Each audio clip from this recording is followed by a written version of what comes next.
Hello again, everybody, and welcome to an enlightening, uplifting, happy place of a Jim Cornette experience. I'm in a reasonably good mood today, and we're going to see how long that lasts. Ladies and gentlemen, today the reviews are in the Tuesday/Wednesday and a half night war, the absolute best TV wrestling program that I have seen since the Wednesday night wars began, and AEW. We're going to talk about it all, folks. To join me in this, Hawaiian Brian, the podcasting lion, the king of the Arcadian Vanguard Podcast Network, Mr. Co-host to you, 204 pounds of sweet loving, hugging, squeezing, pleasing, baby blue-eyed soul, the great Brian Last. Oh, Brian. Aloha, Jim. A pleasure to be here once again. Your intros are getting more and more intricate each and every week. Intricate intros for the enlightenment of the Illuminati. Stop me before I alliterate again. Oh, what a program we're going to have. Actually, good things to talk about this week. It wasn't all doom and gloom. And I watched the programs in the right order this week to put me in the proper mood to start the program. So we'll talk about that later on. But I'm assuming that everybody realizes which one was the wheat and which one was the chaff, as they say. But still. Well, you gave that away in the intro. Yes, I gave it away in the intro because it's not like anybody. Maybe it's the old joke. Stevie Wonder, who's a popular new generation blind person? It used to be Ray Charles could see that. Then Stevie Wonder could see that. Well, what blind person now is leading the charge in that line? A, I don't think they make fun of blind people that much anymore. B, what is it? We lost that too? Did you know there's a conspiracy? I don't know if conspiracy is the correct term here, but there are people who genuinely believe, and there actually is some evidence that they use to propel this theory, that Stevie Wonder isn't actually blind. Oh, come on. He's sitting front row at these NBA games. And he's cheering along. And then, I think it was Shaquille O'Neal said that they lived in the same building. I think it was Shaquille O'Neal. And one day he walked by him and didn't say anything, and he heard Stevie go, "Hey, Shaquille." And he turns around and there's Stevie. And there's lots of other theories. All right, but wait a minute. Think about this. Think about this for a second. No, now you're scoffing and you're mocking, but I'm going to try to save you from looking bad in front of the many people who are going to try to smarten you up via email and Twitter here when this program airs. I didn't say I believe it. Let me just throw that in. Well, then I'm going to smarten old Shaquille up or whoever, because when everybody has said this, when you lose your sight, your hearing is heightened. And you're expanding. He's used to this. So he's cheering at the ball game because if he's at a goddamn home game and the people are cheering, he's got a cue there. But also, what other 7 foot, 350-pound fuck is going to be walking down the goddamn hallway that he can hear footfalls sounding like a cattle drive? It's not some woman in a high heel. See, you got to pick up on these things. You got to be with it. I'm trying to quickly Google something. I found an article here from the Vancouver Sun in 2019. I know he can see. Lionel Richie isn't convinced Stevie Wonder is blind. Oh, Lionel Richie. Wait a minute. Lionel Richie was so blind he had that daughter running around being a wild Indian and totally out of control. I think a blind man is whoever did the plastic surgery to Lionel Richie's face. But anyway... Lionel Richie isn't convinced his friend Stevie Wonder is completely blind after a terrifying car ride with his fellow soul legend. The Hello singer reveals he spent years believing his friend can see a little after one wonderful experience. Quote, "I've been spending my whole life with him thinking he can see. I know he can see. I went to his house once. He says, 'Want to hear a new song? I've got it in the car. Come, go with me. You sit on the passenger side, I'll sit on the driver's side.' He cranks the car up, he puts the tape in, right? Then he does this, and I guess it says here in parentheses, turns around, and he starts driving back down the driveway. I screamed, 'Stevie, what are you doing?' And he said, 'I got you, didn't I?' So there's Stevie Wonder driving a car So wait, so he backed out of his driveway. He pulls in and out of his driveway in a car being driven by someone every day. Of course, if you back straight up and you know there's nothing behind you, he was fucking with old Lionel. Lionel's not very smart, is Lionel? If you were blind, would you be sitting in the front row at a basketball game? I can see, and I wouldn't be sitting in the front row at a basketball game. Well, if it was the University of Louisville Cardinals in the old days, maybe. But, anyway. I have audio of Shaquille O'Neal saying that he's not blind. Would you like to hear that? Sure. Why not? What does Shaquille have to say? You have this.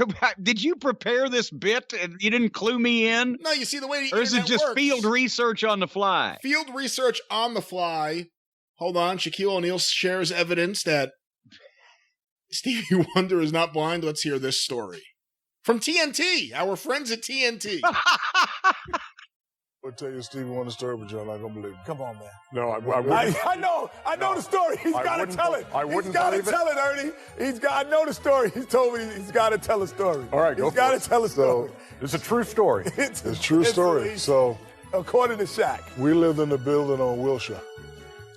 So you park your car under the valet's down there. So I'm already in the building. I'm coming through the lobby. Door opens. It's Stevie Wonder. He comes in, says, "What's up, Shaq?" Presses the button. Hold on, true story. Presses the button, gets off on the floor, buys stuff, goes to his room. I went and called every person I knew and told the story. They believed me. No, bro, he got on the elevator. He's like, "What's up, Shaq? How you doing, big dog?" Yes, he did. Yep. Wilshire Boulevard. Yep. So how about that? Well, On Wilshire Boulevard. the valet parking guy. The valet parking guy said, "I just let Shaq in. He's standing right there." And then Stevie was sharp enough because Stevie Wonder is a musical and apparently comedic genius. That's the other funny thing. If Stevie Wonder's idea of fucking with people is pretending that he can see, that's even funnier. Actually, that's probably what happened. The valet guy said, "Wow, Stevie Wonder, I just let Shaquille in there." "Oh, is Shaquille here?" "Yeah, he's standing right inside the door." He walks in the door. "Hey, Shaq." That's perfect. What a rib. Stevie Wonder should have been one of the boys. Oh, you know who should have been one of the boys even though she was a girl? Have you heard about this? Have you read about this, Brian? I don't know where you're going with this. Diana Rigg just passed away today, moments before we have started this or at least I've heard about it moments before we started this recording process. Diana Rigg, the sexiest woman on television in the 60s. You're too young, aren't you, to have fully experienced the molten hotness that was Diana Rigg as Emma Peel in The Avengers. Well, I've seen old episodes of The Avengers, and to a modern audience, she was fantastic on Game of Thrones. Obviously, she was an older woman by this point in time. Not really something to talk about in the looks department. All right, no. Okay, Game of Thrones. But no, the revelation of manhood to all the American youth in the 60s that actually got to see Emma Peel as Diana Rigg. Holy mackerel. Diana Rigg is Emma Peel. Or Diana Rigg is Emma Peel. Or you know what I'm seeing? I'm verklempt. I'm gobsmacked already. When we got the Avengers, for our fans on the British Isles in the United Kingdom, across the pond, when we got the Avengers, holy shit, nobody on American television was as cool as Emma Peel. Not only the accent, not only she's gorgeous, but the cat suits and the outfits and the provocative positions that the producers of the Avengers put her in. There was an S&M scene in almost every episode where she was tied up or restrained in some form or fashion, something, or forced to wear some kind of leather concoction. Holy mackerel. It was amazing. And also she had the karate. This was even before the Kung Fu movies. And she and Kato were the only people on American television using karate. But she was a girl and it was even cooler. And I always loved John Steed because of the car, the umbrella, and the hat. but Diana Rigg was the focus of much of my attention. Anyway, how old was she? Do we know this? 82. So she was 23 years older than me. So that means that she was about 30. She was also in the Great Muppet Caper. Well, I bet she wasn't wearing a leather catsuit in the Great Muppet Caper. No, her brother, Charles Grodin, was stealing jewelry from her. Her brother was not Charles Grodin. In the movie, he was her brother. In the movie. Okay, we're talking about the lady's real life here. She's passed away. We're trying to give a tribute and explain that she was the hottest thing on two wheels. You never watched Game of Thrones at all? Because I really mean it. She was great. I saw her, yes, and I watched the first couple of seasons of Game of Thrones until it got like modern wrestling where it was so ridiculous. There were so many people involved, you couldn't keep track of who was on whose side. And 9 months in between seasons, and then we're expected to remember this goddamn alphabet soup of warring factions. It was just like modern wrestling. Just give me a baby face to fucking heel and some monsters in the goddamn woods and keep it simple. Till those last 2 seasons, it was booked a lot better than modern wrestling. Well, I didn't say it was that bad. It was just starting to get that way.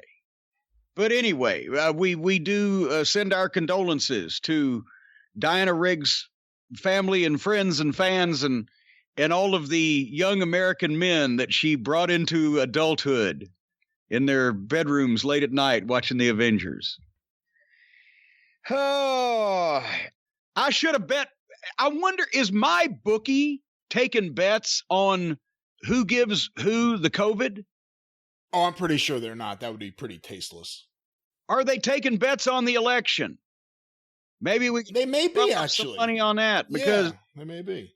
Hopefully, well, regardless of what you'd like to bet on, folks, whether it's the election, whether it's COVID, or whether it's your NFL games while they're able to play them, or whatever else they're still playing these days, winning season has returned at MyBookie, and winning season means doubling your first deposit. Winning season means Survivor, Super Contest, Squares, hitting all your parlays and props, watching your team trounce their rivals. It's time to celebrate the NFL season, and you can invest in your intuition, ladies and gentlemen. And after all, if you got to make an investment, your intuition is probably about as sound as any other ones you'll make these days. Use promo code JCE and double your first deposit at MyBookie. New players get up to $1,000 in free play, which is designed to add more excitement to the sports you love and the games you bet. And Brian, if you and I ever just started both loving sports and betting the games at the same time, we might be able to make some money at this. From live betting to championship futures, every play you want to make is waiting at MyBookie, and use the promo code JCE to double your first deposit. It's simple. Make your picks, win big, and collect your cash, because your winning season begins today only at MyBookie. It almost makes me want to learn how to do this shit, but as you know, I'm a hopeless failure. Well, there's still time.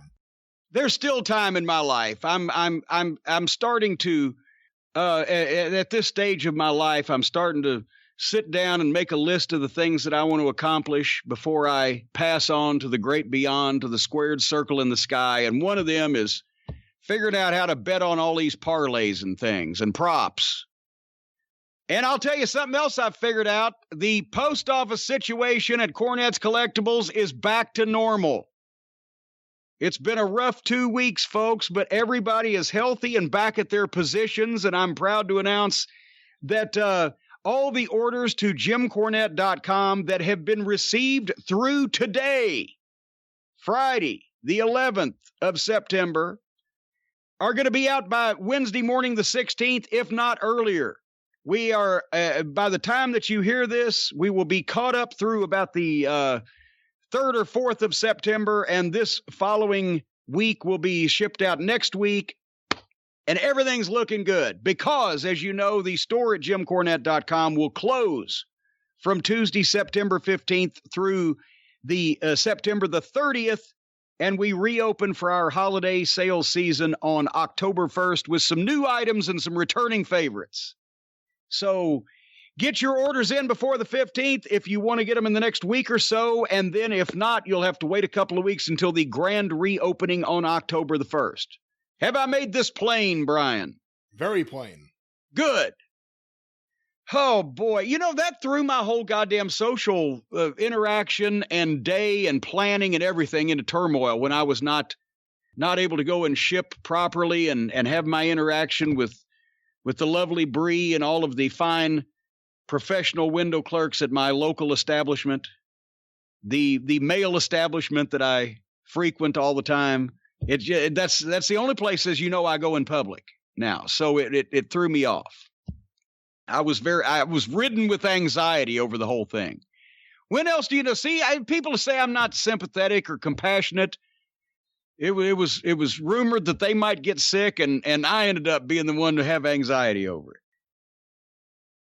Are you still there? I'm still here. I don't know why, but I was picturing a party on the grounds of Castle Cornette with you and all the various postal employees from your post office. Well, I think actually they would be penalized for that because that would be like accepting a bribe.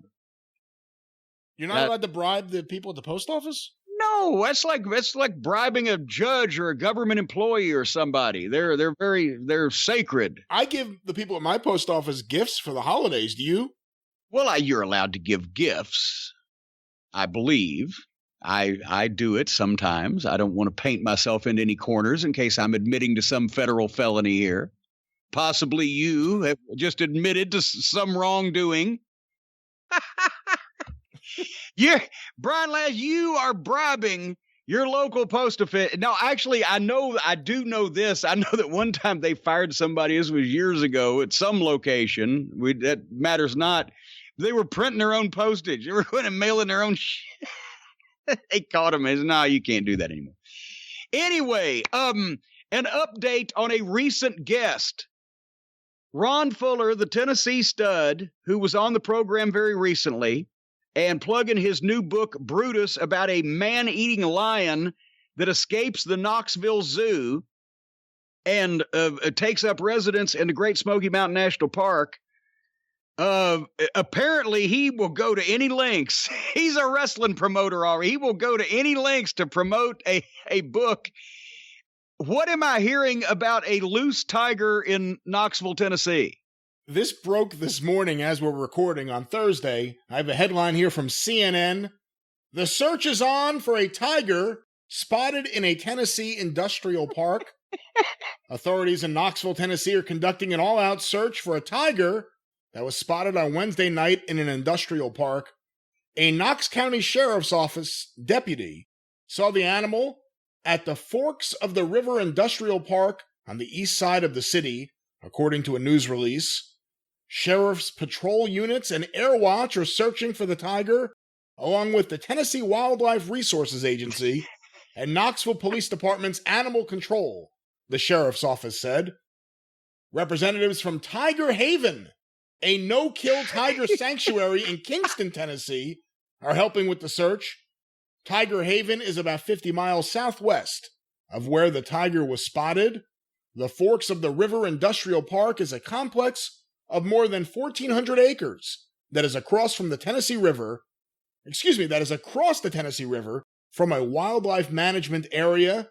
CNN affiliate WVLT reports that Knoxville Police Dispatch got several calls overnight from people who thought they saw the tiger, and crews responded to one call on Thursday morning. TWRA officials told WVLT that they have set up a trap for the tiger and that it will be taken to Tiger Haven if caught. It is not known where the tiger came from. Wait a minute. Also, did they get the trap from Acme? Zoo Knoxville said that it wasn't one of the big cats. In a Facebook post on Thursday morning, said that it wasn't one of its big cats, on Thursday morning. Quote, we want to reassure everyone that our Zoo Knoxville Malayan tigers, Arya, Bashir, and Tanvir, are all safely accounted for. Our team is standing by to assist if needed. The sheriff's office is urging residents to contact them if they see the tiger. So what a fantastic promotional campaign Ron's doing here in Knox It's County. amazing. And the only difference is, he couldn't get a good deal on a lion. So he said, well, I can get the tiger cheaper, and it's the same. But here's okay, the zoo says we got all ours. They've talked about a wildlife preserve nearby and a tiger haven, but none of them are missing a tiger. I lived in East Tennessee for a good period of time. I'm not aware that tigers are indigenous creatures to the Great Smoky Mountains. So wouldn't you think that somebody before that, or at least at the same time that people were seeing a tiger, that somebody would have popped his head out or raised his hand and said, hey, has anybody seen my tiger? What the It's got to be. I'm putting the blame on Ron Fuller. I'm putting the blame on the Tennessee stud. I think somewhere, and now I'll make this case further. Who is Ron Fuller Welch's grandfather? Who was the patriarch of the Tennessee Studs wrestling family? I actually think I know where you're going here. Of course, it was Roy Welch who trained wrestling bears. Exactly, Roy Welch. And who was one of Roy Welch's best friends in the world? Pat Malone. Pat Malone had Ginger the bear. Pat Malone trained bears. Roy Welch trained bears. Buddy Fuller, I believe, wrestled a bear. He may have had a bear too. I'm telling you that the Fuller family has branched out into trained tigers, and this is now who is on the loose, and it's gonna be the biggest event. Then Ron's gonna come out of retirement, and he's gonna go out and he's gonna catch this tiger that they've trained, that his family is, and then he's going to fucking wrestle it in the main event at the Knoxville Civic Coliseum. I guarantee you that's where this is going. You think? You want to bet on it? I think we already did the spot for betting. Well, folks, I'll tell you what. I did not know where it came from. I mean, it's a fucking tiger. Who's missing a fucking tiger? How do you overlook that your tiger is gone? Well, he was there a minute ago. Or, we left him with a bowl of kibble and a big fresh thing of water while we went over to Aunt Susie's for a cookout. When we came back, son of a gun, he was gone. You'll know that Ron is behind it if Glenn Jacobs is the one that catches it. Well, they're going to dress Glenn Jacobs in his cane outfit and send him out into the wilds of the Smokies to track down the tiger. And he'll come back down the hill. He'll be carrying it over his shoulder with the fucking knife in his teeth. You know what? Here's the thing. When they do catch the tiger, I'm trying to figure out how to transition into Omaha Steaks. Does Omaha Steaks have tiger on the menu? I do not think they have tiger meat. No. Do they have tiger loin chops or tiger, a tiger butt roast? They have delicious filet mignon, I could say that. They do that. Well, you eat it many times a day. Folks, Omaha Steaks has delicious bacon-wrapped filet mignon. They have aged beef, hand-cut by master butchers in the heartland of America, the steaks that are tender and flavorful, and you can only get steaks like this delivered to your door from Omaha Steaks. Whether it's the steaks, the burgers, the chops, the incredible sides they have, even decadent desserts. Just no tiger. There's no Tony on the menu. But otherwise, if you name your cattle, that's up to you. But from the brand that America has loved for over 100 years, you can order with confidence. Folks, we've talked about them. The incredible steakhouse grill-out packages they've got going on at Omaha Steaks. Going to the grocery store is a hassle. You can skip the crowded aisles and the masks. You can have it shipped directly to your door, and it's easy to prepare. So, folks, right now, if you go to omahasteaks.com and get a gourmet grill-out package, we've got an exclusive offer. Just go to omahasteaks.com, and when you do that, enter the code JCE. And, folks, you'll get 4 free burgers and 4 of the gourmet jumbo franks free with your order. You know, those franks are thicker than my wrist. I mean, they're plump, and they just explode with juices and sloppy goodness when you bite into them. The Grill Out Favorites package. Stay home and eat like you're at the best steakhouse in town. A variety of gourmet grillables. Go to omahasteaks.com and type JCE in the search bar. Get those 4 burgers and 4 jumbo franks for free. Stay home, stay safe, and eat great. Did I mention the keyword? The code word was JCE. Did I mention that, Brian? In the search bar. In the search bar, right in there. Stick it right in there. If it won't fit, force it. Get your juicy franks with JCE. Ooh, that's kind of mellifluous. I got an email here. Brings something up. From Thomas. Dear Jim, I'm going to be hitting 40 next week on the 17th of September. I also noticed we share the same birthday. So happy birthday to you also, Jim. That's why I'm reading this email. He goes on to say, you would make an old man very happy if you could wish me a happy birthday, Tommy, on your podcast. Happy birthday, Tommy, on your podcast. And a big fuck you, Tommy. Well, happy birthday, Tommy, and fuck you. But the reason I brought that up is because it's my birthday on September 17th, too, and that's why that our programming schedule is going to change next week. Now, last week, I went out on a limb. I just blurted out on the sperm of the moment, fuck it, I ain't watching this crummy modern wrestling on my birthday or the day adjacent, and I'm not talking about it either, so we're gonna do something else. We may skip a week on the program, whatever. But I was brought back to earth by someone sticking their nose in and said, well, we have commitments. The people want a show. We have the sponsors. We sold these spots. Everybody's going to be complaining because somebody didn't want to take the heat for me not doing a show. So a settlement has been reached. We didn't even have to call Stephen P. New. A settlement has been reached. Next week's experience will not come out on Friday, September 18th. It will emit from various sources on Sunday, September 20th, because that way I can avoid watching the modern wrestling programs on either my birthday or the day adjacent to it, either in back or in front. So that's what we're going to do next week. Right, Brian? I guess so. I mean, we could have found a way around it where you didn't have to watch the modern wrestling. We could have done something else. Oh, now you're baby facing. And by the way, since we're pushing that one back, the drive-thru also that week will be pushed back to Tuesday. Once again, a Tuesday release for the drive-thru. Yes, just because we don't want to just glom things up and just throw everything out there. You know, we want to release things in a timely fashion, but not just in a clump. Like I said, it's bad promotion. So we'll tighten up there a little bit. Don't try to be all nice. I just wanted a goddamn couple of days off. You know, I'm working hard over here. It's very stressful being a media mogul and running a multi-conglomeration of a communications empire over here, being the hottest person in professional wrestling. It's tiring. You're a regular Chuck Barris. I have never once been a secret agent for the CIA. Did you like the Gong Show?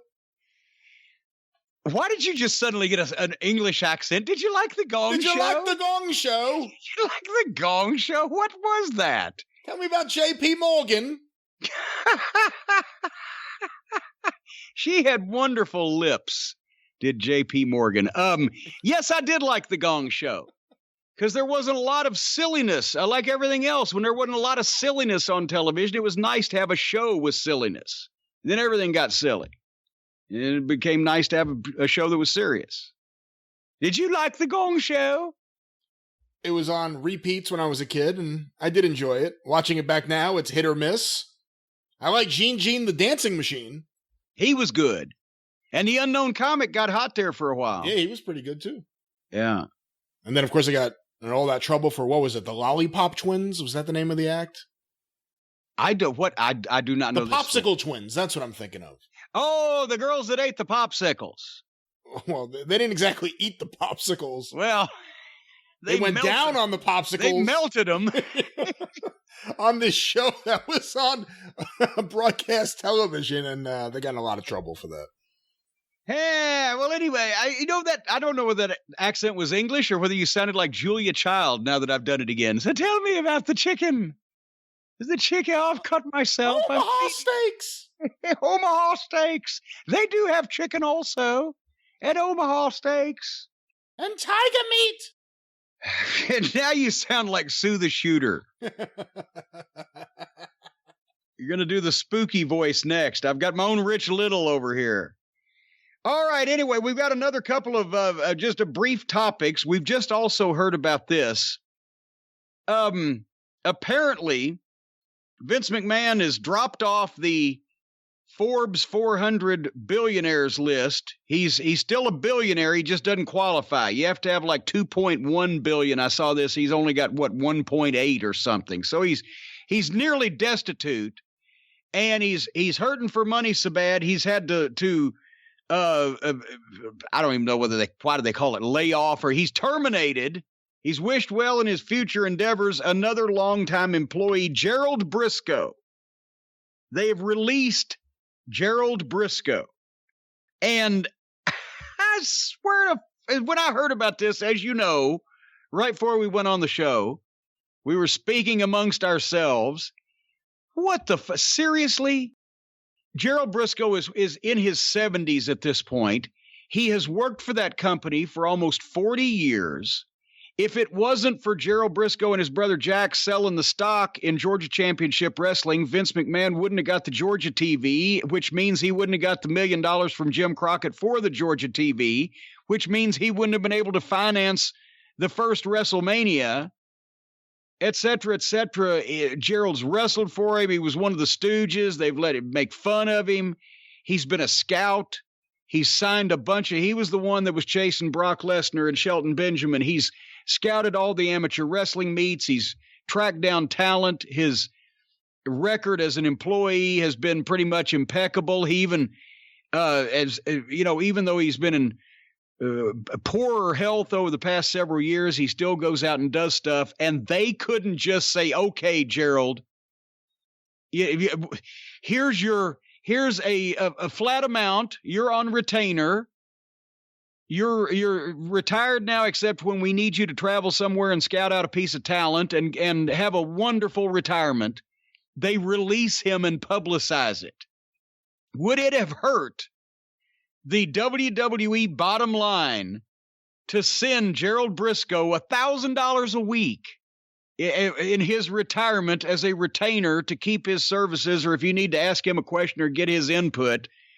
For at this point in Gerald's life, he obviously does not want to go on the road, and he's not going to be throwing any benefits for Gerald Briscoe either. He's more than comfortable, but it's the unprofessionalism and just the disrespect and disregard of how the fuck, how was Gerald Briscoe's contract, or a renewed contract, or even a revamped contract, or just a nice little thank you contract, going to affect the WWE's bottom line that he's got to be released and then publicly announced that he's released? How the fuck does that work? Well, you hit on a couple of things I tweeted out earlier.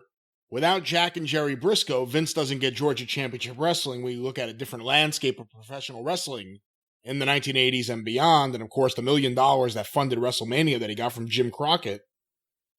But I think the other big story here is that they're not struggling. They just came off their record quarter for profits. After all these cutbacks and layoffs, not having to take the production on the road, they made record profits. And they're getting rid of someone who, I don't think this way about a lot of people in any business, but specific to WWE, Jerry Briscoe should have a job for life, is what I think. Well, yeah, and I pretty much think everybody else thought that was already the case. And there may be some wise ass out there going, well, everybody's got to go sometime, or what was he doing for him lately?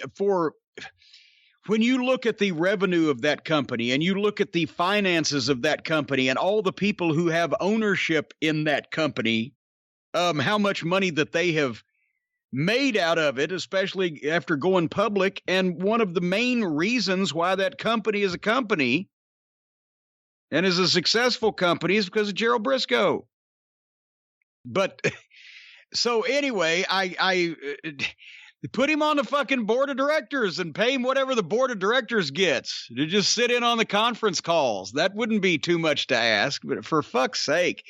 But you know what? Somebody asked me the other day, what's the similarities with Vince McMahon and Donald Trump? And another one of them is whatever happens, the first thought or first reflection is, how does this affect me and my business?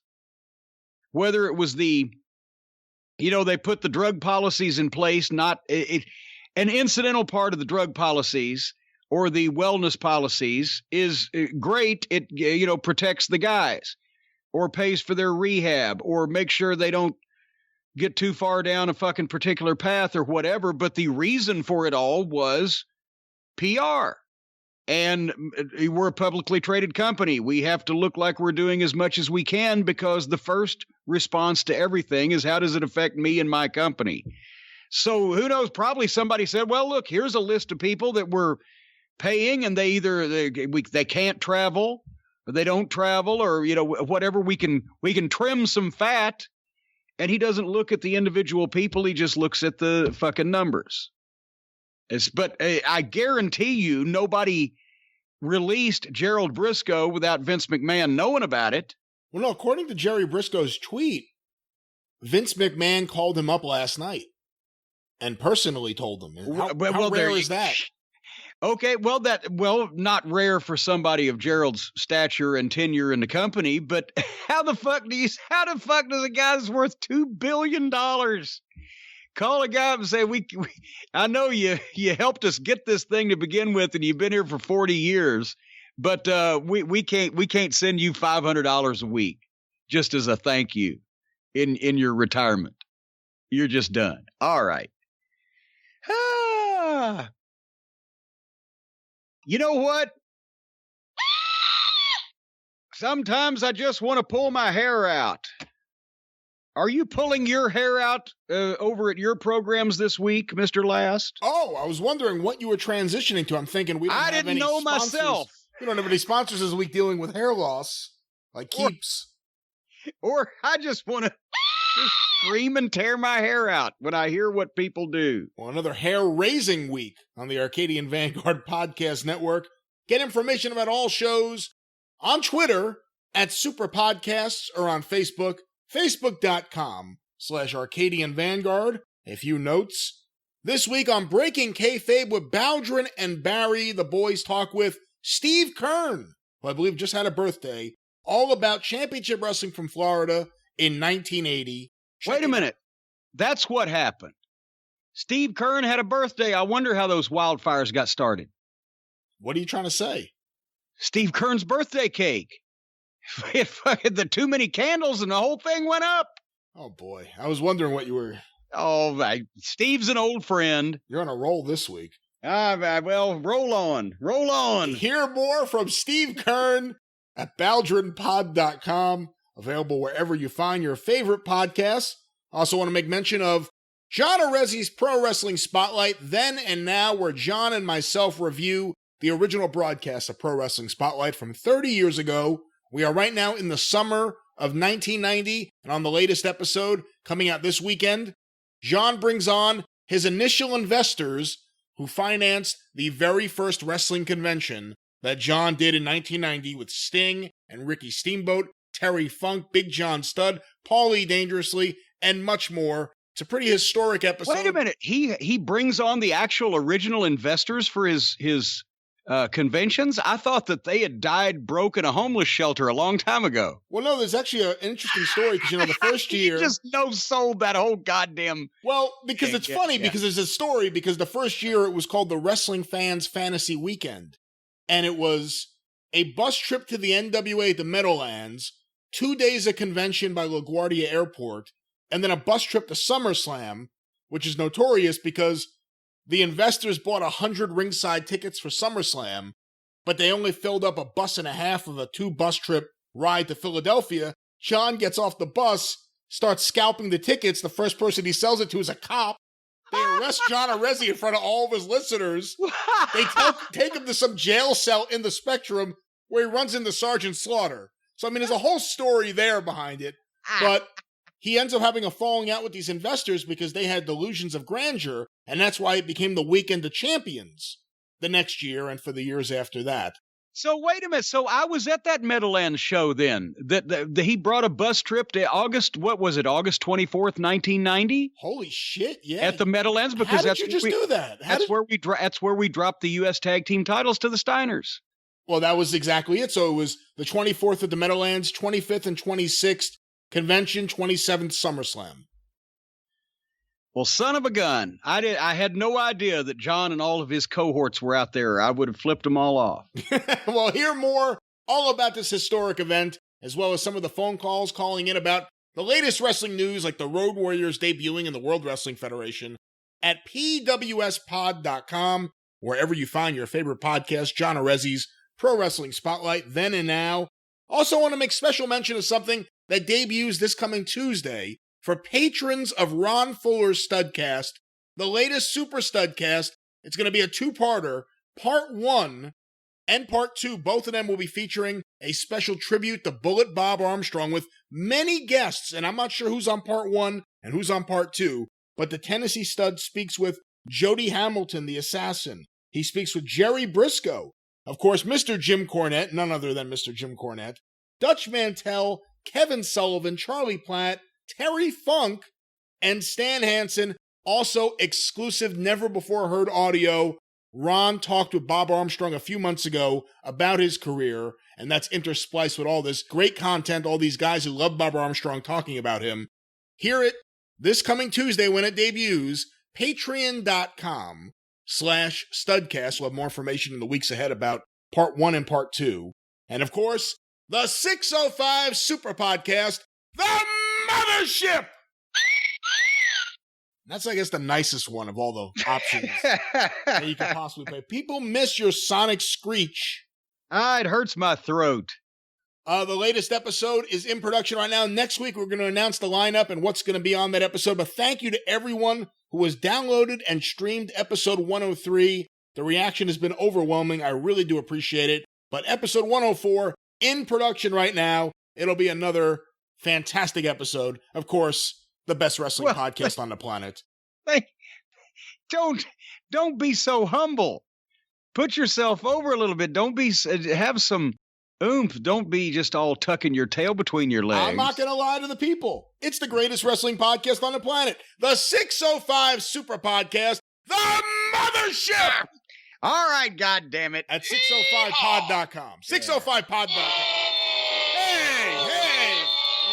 Yeah, so's your old man. To quote Larry Zbyszko, boo on me! No one else has ever said that, ever. Boo on me now. Boo on me. It is a catchy little disco Boo on song. me.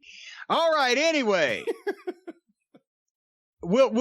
Should we, when we talk about this past week, we should let the listeners, the viewers, the public out there, the Cult of Cornette members know that this was a Tuesday/Wednesday and a half war, right? Because NXT was on its regular network on Tuesday night this week, and then replayed opposite AEW on the Sci-Fi Network. Whereas AEW, which, if there was ever a network for this fucking show, it would be the Sci-Fi or the Cartoon Network. But AEW was on TNT on Wednesday night over there against the rerun of NXT on USA. Correct. So they kind of had a Wednesday night war, but let's say Sci-Fi is not the as well thought of a network as TNT is, so it wasn't really a head-to-head thing, and plus it was a rerun of the previous night's show.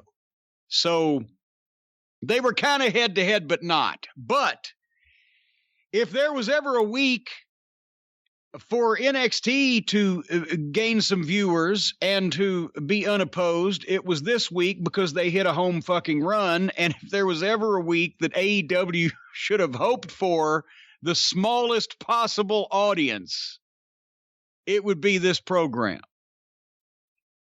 This was night and fucking day. And we're not even going to give NXT the backhand compliment this week that, well, at least it's all professional, but nothing really went on, because they had a lot of shit going on and a lot of it was good. And AEW, can they see the shark in their rearview mirror yet?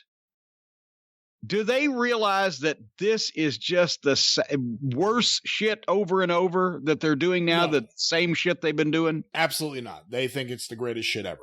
All righty. Well, you can't polish a turd, folks. AEW on September 9th. We're going to do this one first so we can end on a more positive note this week. Started out in the parking lot with Tony Schiavone and MJF and Chris Jericho show up in matching SUVs. And it would have been so fucking funny if when they pulled up head to head like that behind Tony, if they'd have miscalculated another foot and run into each other, that would have been fucking hilarious. But anyway, Jericho and MJF put each other over in the smarmy heel way. So I guess they've probably been watching that interview with me and fucking Eddie Haskell from The Clash. And that was fine. And you can tell that obviously it's the deal where, yes, they're putting each other over, but because they're pricks, they don't mean it. And they would soon stab each other in the back as look at each other. But they had to make sure to end it with cuteness instead of believability, because there's one camera. Did you notice this, Brian? There's one camera on this whole interview. Tony Schiavone in the middle of MJF and Jericho, and they're talking. One camera. But then suddenly when they both finish their statement to each other and walk off in different directions, suddenly they're not only being followed by two different handhelds, but it's a split screen instantly so that they can do their cute line that has been written where they both at the same time call each other a loser under their breath so the other can't hear, which was great stuff, except it didn't work because it was obvious that you set this whole goddamn thing up to do that fucking line. Is that the way you saw that? Yeah, I thought it was all right at the beginning with Shavani in the middle of them, and they're doing their shtick. But I don't like cuteness, like you put it. I don't like that kind of stuff in professional wrestling. So when all of a sudden there's a camera on each guy as they pull away, that's where it gets too shticky for me, and that's where someone needs to put their foot down and say, this is too silly, and it's unnecessary. It's unnecessary. They could do that in other ways. They could have some guy, the first guy that walks off, the other guy can fucking say, what a loser, and then walk off. And the other guy can come back and say, did he say something? And Tony said, I didn't hear anything. Well, what a loser he is. They got to be cute. All right. And by the way, since we're talking about Jericho here, on the drive-thru where we reviewed the all-out pay-per-view extravaganza, You and I had a little bit of a back and forth because I thought that you're giving Chris Jericho too much leeway, that this is him and these are his ideas, and you really seem to have a problem accepting that Chris Jericho's behind a lot of this stupidity. After that show came out, Chris Jericho put up, I saw it, maybe it was on Twitter or Instagram, I'm not sure where, the diagram he drew for how he envisioned the Mimosa Mayhem match to take place. So it was indeed a Chris Jericho idea. I do stand suitably chastened. I was figured he knows better, but he doesn't give a shit. This was my take on it. He knows better, but he doesn't give a shit because he's taking the money. And he knows that Pockets, that Tony Khan has adopted Pockets as a little mascot. He thinks he's cute. And he knows that he likes some of these fucking people and some of this goofy stuff. So he's doing it just to take the guy's money because he doesn't give a shit. And he saw that, any hope of this being a serious enterprise was lost. So he started out Jericho as the serious heel champion, serious in a wrestling way, serious heel champion of a serious wrestling company. And when he saw that was not, he just said, fuck it. I want to do what the guy paying me likes. I guess he's thinking of some of this shit, which makes me even more worried. Possibly early onset CTE. I don't know. He's lost everything he's ever learned about the wrestling business. Everything you want to say about Vince. Vince would hear these ideas from Jericho and say, I don't think we can do that, pal. And Chris is like, if it was only a place I could go and truly express myself with my crappy ideas. All right, it hurts my feelings to say that, but you may have indeed hit the nail firmly on its pinhead. Anyway, the first match on this program, the Lucha Brothers are in the ring with Eddie Kingston and the Butcher and the Baker on the outside against Jungle Boy and Dino Douche with the Dwarf in their corner, and they just go to the ring and just ring the fucking bell. They're mostly unopposed. Their opposition is a rerun on a weaker network, and they still can't just at least treat these guys like fucking stars and format it like a real television program, and for the first match at least bring them out to the ring. They don't have to be 5-minute entrances like they do in the Thunderdome, so they can show off all their lights, but give a guy a fucking entrance. Give a match an entrance. Anyway, they started off with Jungle Boy and Felix doing an extended tumbling routine where then the heel team started out wrestling the babyface team. And then the Lucha Brothers were in control of Jungle Boy for a while, but Jungle Boy, I put in quotation marks, hot tagged Dino Douche. They got a little steam, not much, but a little steam on Jungle Boy, and he gives the supposed hot tag to Dino Douche. And Dino's comeback consisted of one headbutt and then picking up Jungle Boy and throwing him into the opponents. Since as soon as Jungle Boy tagged Dino, he quit selling completely and joined into the comeback that the other guy was making. Then, I'm not making this up, Jungle Boy tries to jump up on, Dino's on his fucking all fours, on his hands and knees. And Jungle Boy tried to jump off of Dino's back, but his foot slipped and he flying headbutted one Lucha Brother in the nuts and landed on top of the other one, probably with a knee in his nuts. And so at that point, the Lucha Brothers rolled out to regroup and what the fuck is going on, and everything ground to a halt in the match. Then Jungle Boy did an extended America's Got Talent Cirque de Bolshoi routine with the Lucha Brothers. And this is, again, I couldn't write down what they were doing because I didn't fucking understand what they were doing, and I was looking at it. They were just tumbling and swinging and somersaulting about. But Jungle Boy has so much potential.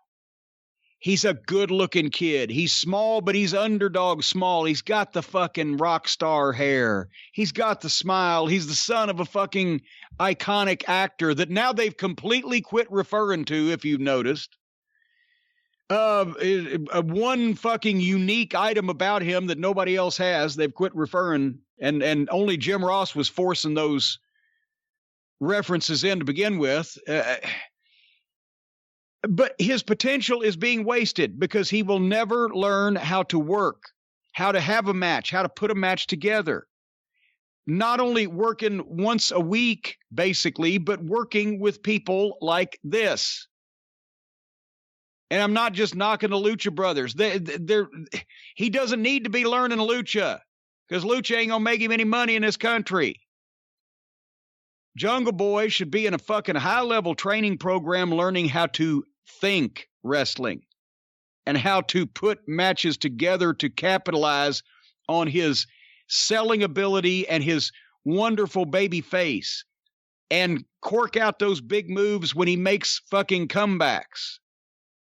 But just all the flipping and flopping, if he sold like Ricky Morton for a real heel and then uncorked all that shit on his comebacks, he could get over like a superstar with an American opponent that can have a sensible match psychologically.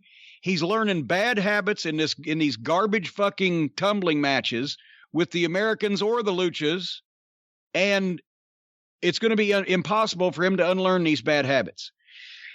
So then the heels healed. The heels started healing about halfway in the match, and they got more heat on Jungle Boy again. And this time, if you noticed, he hit a hot tag in a vacuum. He hit an actual real ducking, dodging hot tag. But since the whole match had been a mess up to that point, the tag had not been set up. It had been made before. it still wasn't hot. But he did the right things. And also the heels, if you go back and watch, folks, and I know there's a couple 100,000 of you that keep this on the DVR, listen to me first and then make notes on what to watch. Watch when Jungle Boy made that hot tag that he ducked and dodged and flipped over the Lucha Brothers over. The heels made zero attempt to stop him. They just stood where they were supposed to be so that one took a swing half-heartedly so he could roll under him. And then the guy that swung didn't even bother, just grip the turnbuckle and didn't even bother to turn around and try to chase him. And the other one just stood there bent over so he could fucking flip over him and didn't even turn around as he went past to try to stop him. Just lackluster. At that point, Dino made for what is for him at least a decent comeback until he did one of those fucking head palm shoot-offs, and the other guy went with it. You know what I'm talking about, right? They just reach out, and it's a masked guy. You couldn't even say you were grabbing onto his hair. He just puts his head or his hand on the back of the guy's head and swings his arm toward the ropes, and the 200-pound man just runs and goes with it. Fucking... That's kind of shit that would get you called out of the ring and set down in a proper wrestling school training session. And they're doing it on national television.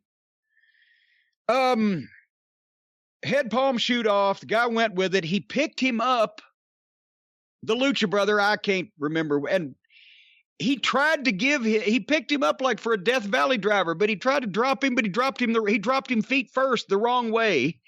And it didn't look like it was supposed to look, whatever the fuck it was supposed to be, but it also hurt. And Jim Ross said that was ugly. But it also apparently fucking rung the guy's bell because it took forever to get up.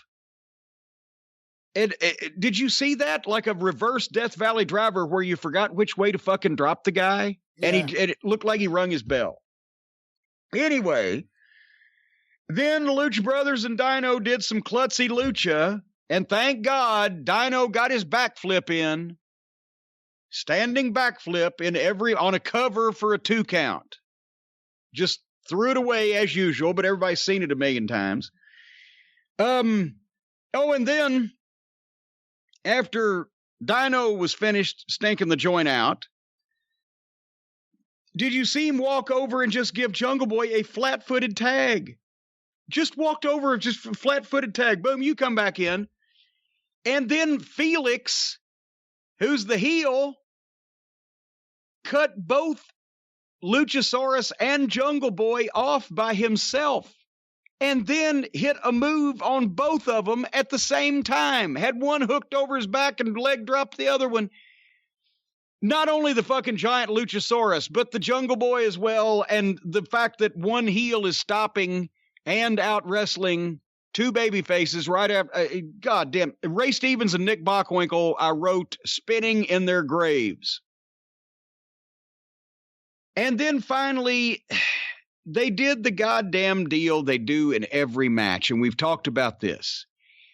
It'd be a fine-looking finish if they could leave it well enough alone. The package pile driver and the other Lucha Brother comes with the double stomp to the guy in the pile driver's ass to drive him harder down in like a stuffed pile driver, right?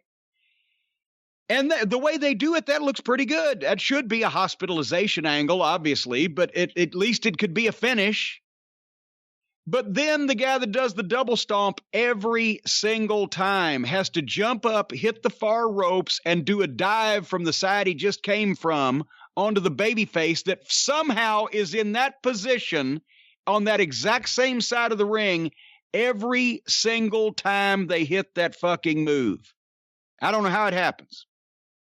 I was there at MLW when they did it. It was a finish. That move was a finish, but the fucking dive afterwards killed the whole thing because the people were looking at the dive and popped on it and missed the finish. But that also means that the TV crew that has to shoot the finish is on the fucking cover in the middle of the ring and misses the dive. Now they're doing it for a false finish. They hit the fucking Jungle Boy with the goddamn package pile driver, double foot stomp, and then, of course, did the dive on Dino, and Jungle Boy kicked out of that. and then was immediately somehow, after this devastating finishing maneuver, fresh as a daisy, and somehow, Brian, did I have a reaction, a bad reaction to some type of over-the-counter cold medicine, or did I see Jungle Boy jump up after this stuffed package pile driver and toss one of the Lucha Brothers into the other one so that one Lucha Brother gave his own partner a Canadian destroyer? That was one of the most ridiculous things I've ever seen. I couldn't believe that. I actually watched, I rewound it live. I was watching live, and I have DVR. I rewound it to see that again. I couldn't believe just how stupid to come up with the idea and then execute that during a match. I'll let you. Just a dumpster fucking fire of a match. And you know what? I guarantee you that was that was the Lucha Brothers finish. I guarantee you, because in Mexico, in Lucha, that would be a creative, cool finish.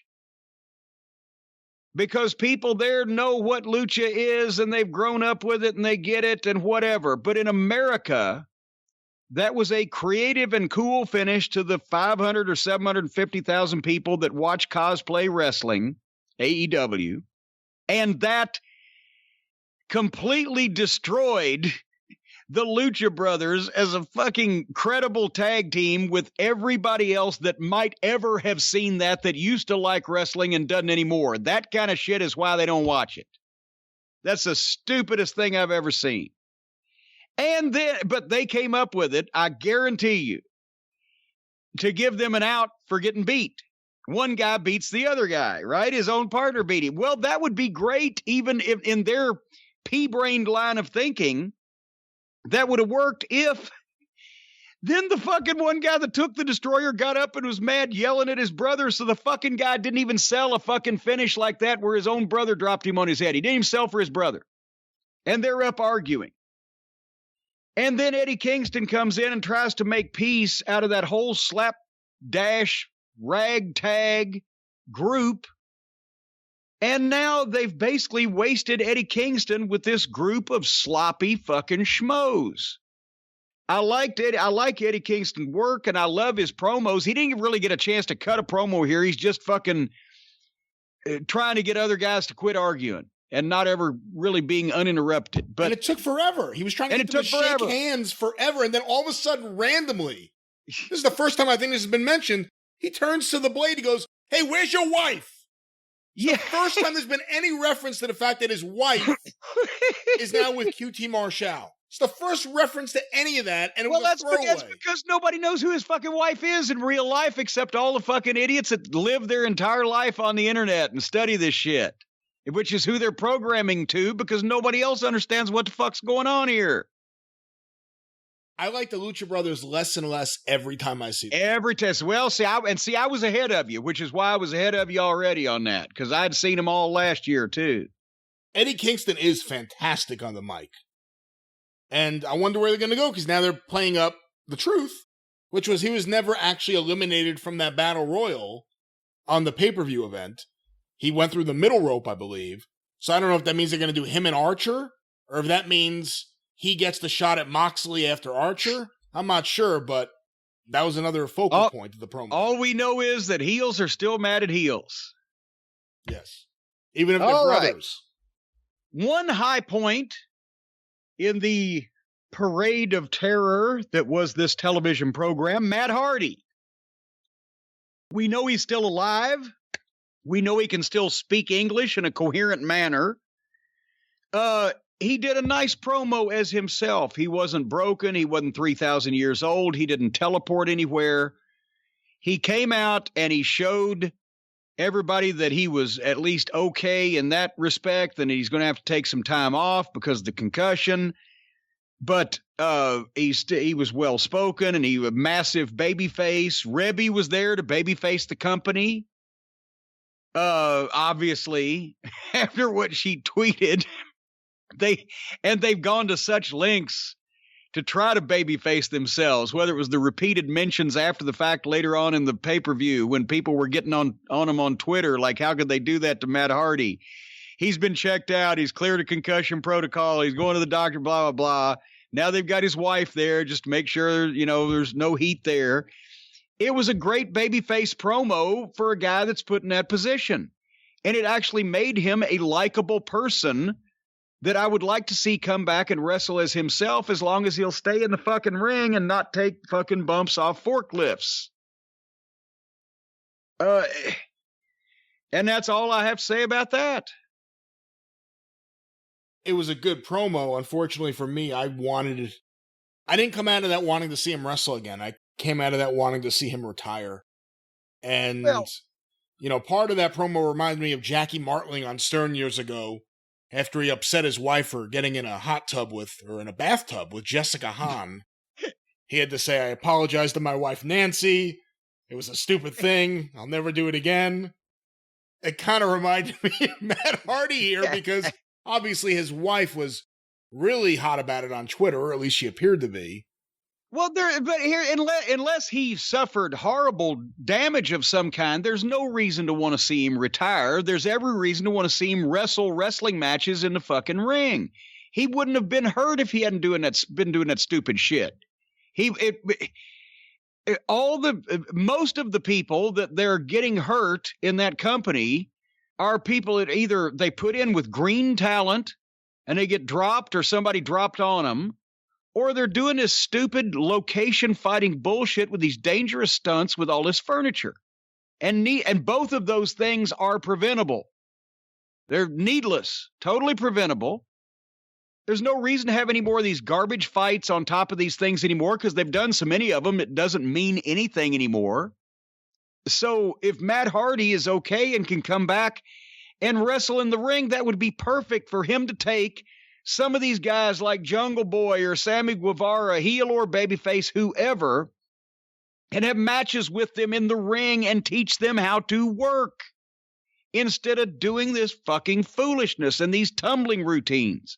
They don't have many guys that have Matt's background and experience, and he could fucking teach them. But trying to have Matt Hardy doing these garbage matches on forklifts is like fucking hiring goddamn, who's the greatest football player in America today? Today? Today. Who's the greatest football player in America today? Depends on what position. Let's say Patrick Mahomes. Okay, then take old Patrick Cajones. His father was on the Mets. Okay, and put him out on the playground playing basketball with some kids. It doesn't make any sense. If you've got a great veteran wrestler, put him in the ring with your young talent and let them learn from him. Don't make him do all their stupid shit just to act like he's fucking cool. He's way past cool.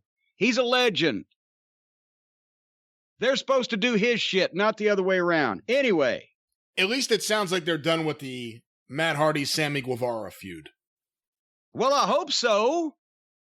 Goddamn, what's he going to do next to him? Fucking castrate him on live pay-per-view?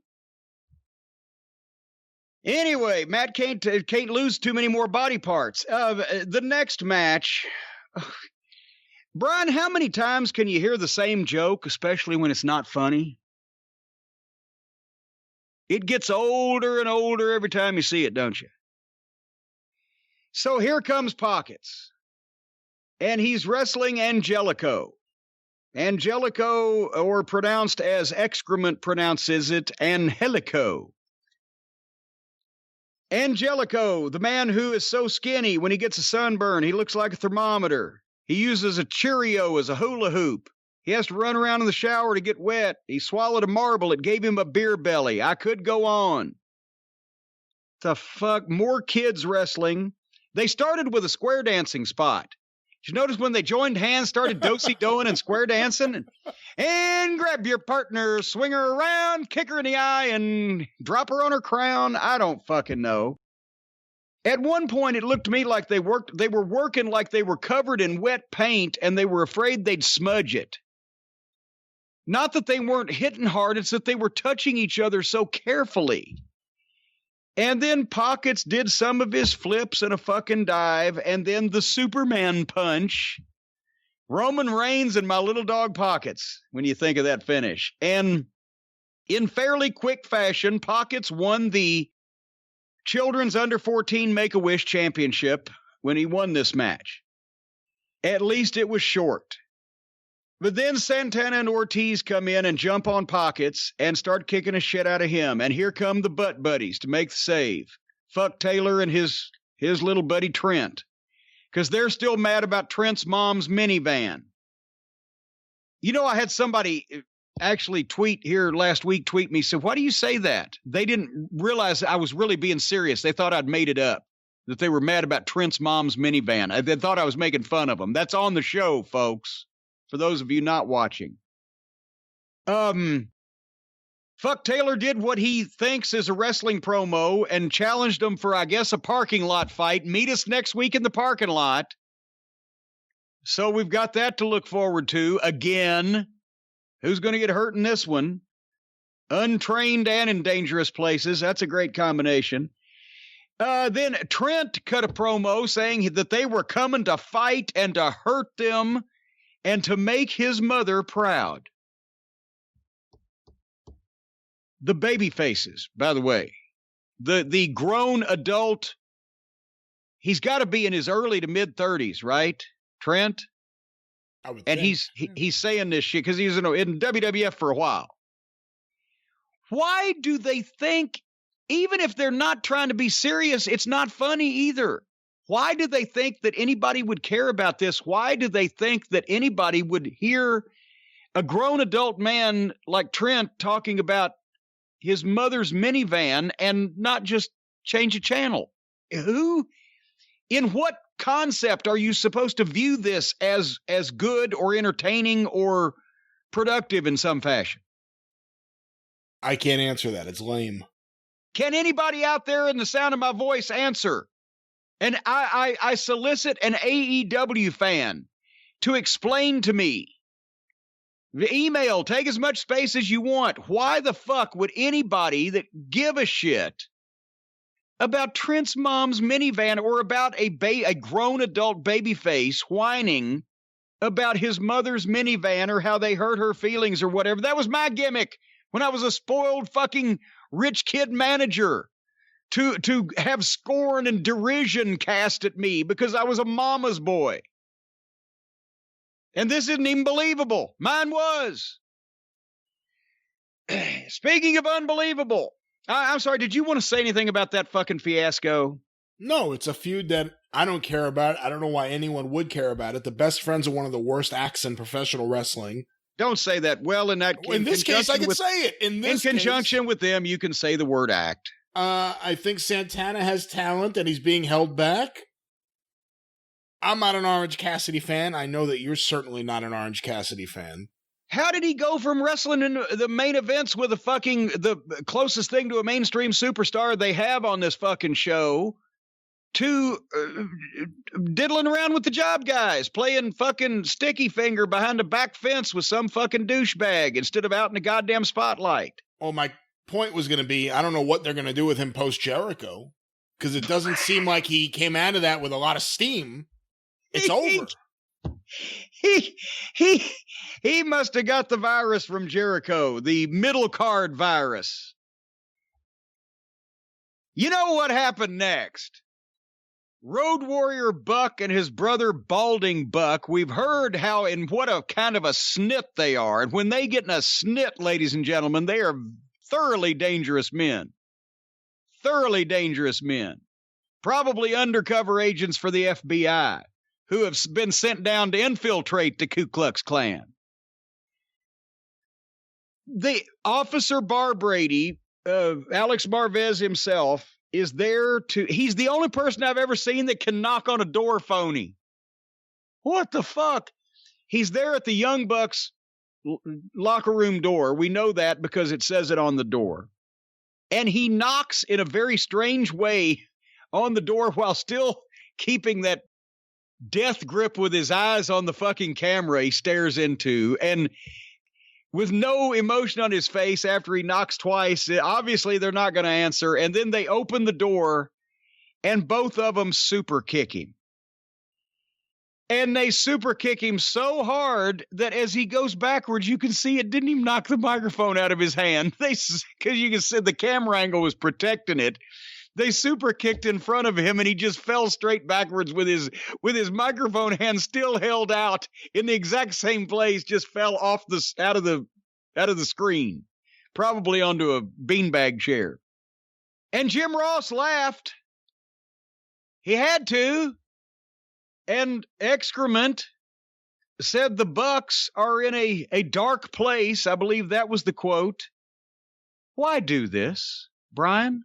Why just show these two little fucking grade schoolers are in their childish snit because one of their friends in this fucking elite drama has turned their back on him, and they're all just upset at each other because they're all just having the whole woman haters club in the treehouse, Brian, is breaking up. Spanky's going one way, Alfalfa's going the other way. Who knows where Buckwheat is?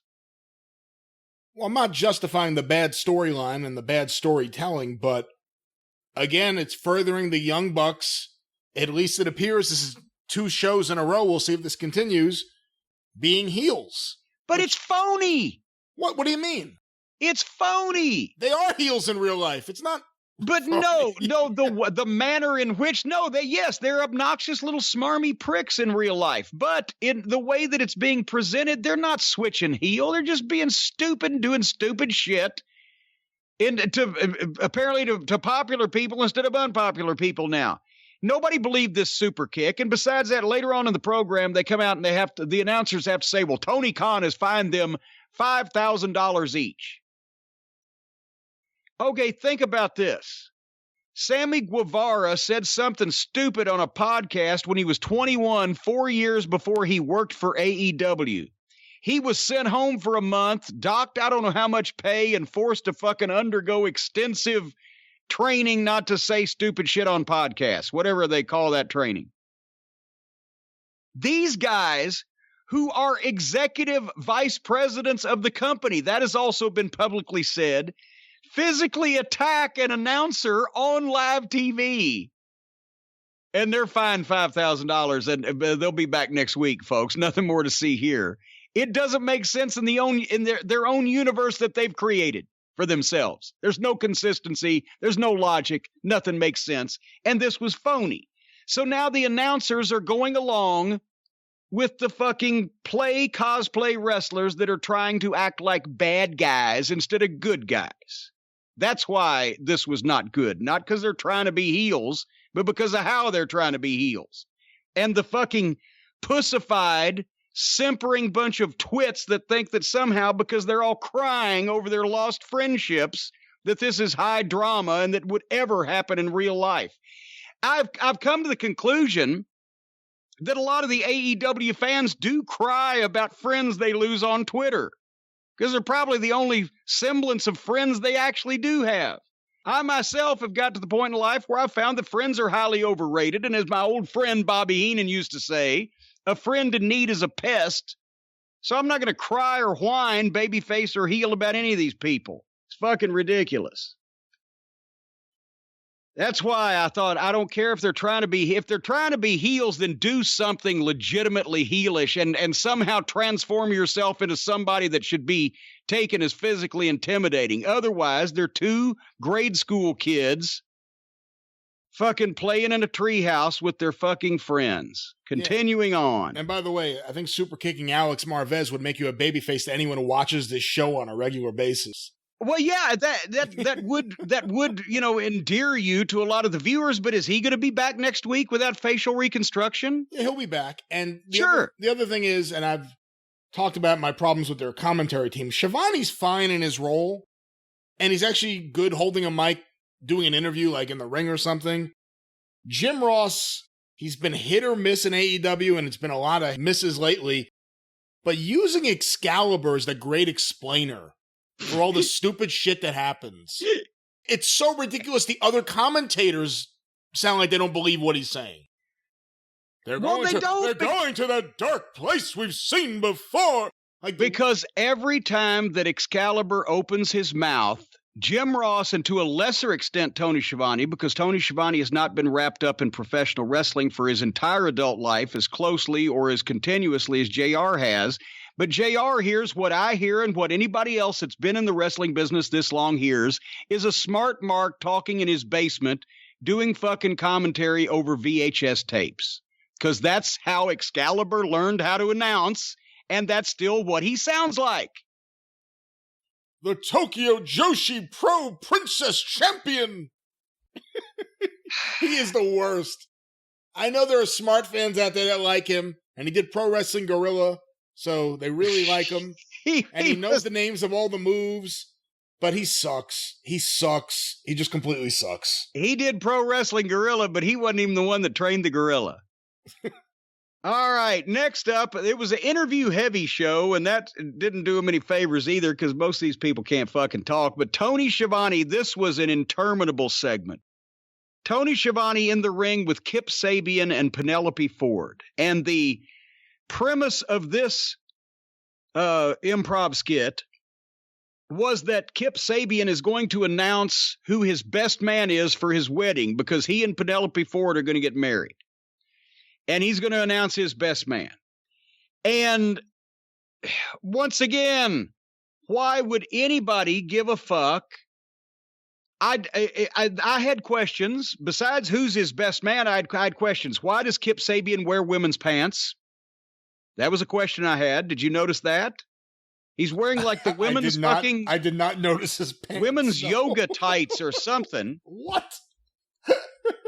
I have another question. What is the age of consent? Is Kip Sabian old enough to get married? He looks older than 18. You have to give him that. Well, now that he's got some facial hair, I'm not sure. That may be drawn on with a Sharpie. But you know, anyway, so they're going to get a job guy's going to get married to a job girl. We saw Penelope Ford fucking show her ass figuratively, not literally, with that she can't fucking work a goddamn lick here in this match. What was it, a week or two ago? That was the sloppiest bunch of shit I've ever seen. Anyway, so we've got a job guy wedding coming up. Who's the best man? Well, then suddenly, a false start, some fat guy comes out. That's not the best man. So now, see, they got the low-budget comedy in this segment. Then Brian Pillman Jr. comes out. And because Sabian has sent him a text, you're the best, man. So actually, Pillman comes out, his arms, he's jacked up, he's wearing a tight fucking shirt, he's tanned, he's got that hair, he looks like a goddamn celebrity, like a star, like an athlete, and Kip Sabian blows him off. And he fucking sends him back because he's not the best man. You're right, he looks like a star. And the other thing is, he says, no, I texted you, you're the best, man. But then he says, I don't even like you. Yeah, well, so why are you texting him, you're the best, man? Yeah. Because that was a way to blow him off, because none of this material has to be goddamn consistent. It's fucking made up. Especially this segment, was like it was made up as they went along. So I have to think this is Tony Khan's booking. Because none of these people have the goddamn standing to say no to anybody. So this had to be completely Tony Khan. Because this was the most, I wrote, this was cable access level at this point. This was the most amateur segment on the show, I think. Anyway, then the real best man is revealed as Miro / Rusev / the fucking Russian Bulgarian guy from the WWF that everybody's made a big deal out of and wished that Dave Meltzer would burn in hell last week. We were commenting on. And this valuable acquisition, apparently he does have a lot of following. He has fans. People follow him on whatever the fuck he's been doing. I don't, obviously, because I don't give a shit. But this valuable acquisition, another semi-mainstream name, to this day, I don't think I've seen any of his matches, so I don't know whether he can work, but he comes out. He's good. He is good. Okay, well, then he needs a goddamn manager. And I'm not even talking about somebody to talk for him. If he's got any talent, he needs somebody to save him from himself. Because he came out, did he used to have blonde hair? No. Okay, he comes out in a bleached blonde crew cut, a pink Gucci women's Mickey Mouse t-shirt that has been put in the bedazzler, sweatpants, and brown shoes. He looked like some schlub that would be walking down the street on the way to Joe's Crab Shack. He looks like he buys his clothes from the Kenny Omega collection. Well, as a matter of fact, I wonder if Omega handed him some stuff down. Of course, well, no, Omega's clothes aren't actually in men's sizes. But anyway, here's the problem I had with this. Besides the fact that this guy looked like a complete idiot instead of a star, and he was the furthest thing from physically intimidating, big body, big voice with the accent, and he's wearing a fucking pink Mickey and Minnie Mouse bedazzled t-shirt. But what sense does this make? Why is this guy here? His first words, of course, are about the brass rings and the glass ceilings, and all 500 smart fans in the fucking place cheered wildly. He was introduced by a heel to come out and be the heel's best man, but because he's a surprise and a known person from elsewhere, people cheer him. But when he gets in the ring, he's smiling. He's happy. He's happy to be there, where now he gets a better chance at the brass ring and the glass ceiling. So is this guy a babyface or a fucking heel? He's there at the behest of the heel to be his best man, but he's smiling and happy, loves the company, and the people are cheering him. You would think that this guy probably comes at some expense and is an ex-WWE guy that has a following, so he should be planned to be a main event guy. But the first taste that we get of him is being the best man of a preliminary heel in a bogus comedy wedding. So am I just to assume that everybody in this company is a complete amateur idiot that has no idea how to get anybody over, or is this part of a deeper, longer plan? What the fuck? This was not good. I think he's a really talented guy, although when I started to enjoy his work, he was a Russian or Bulgarian brute.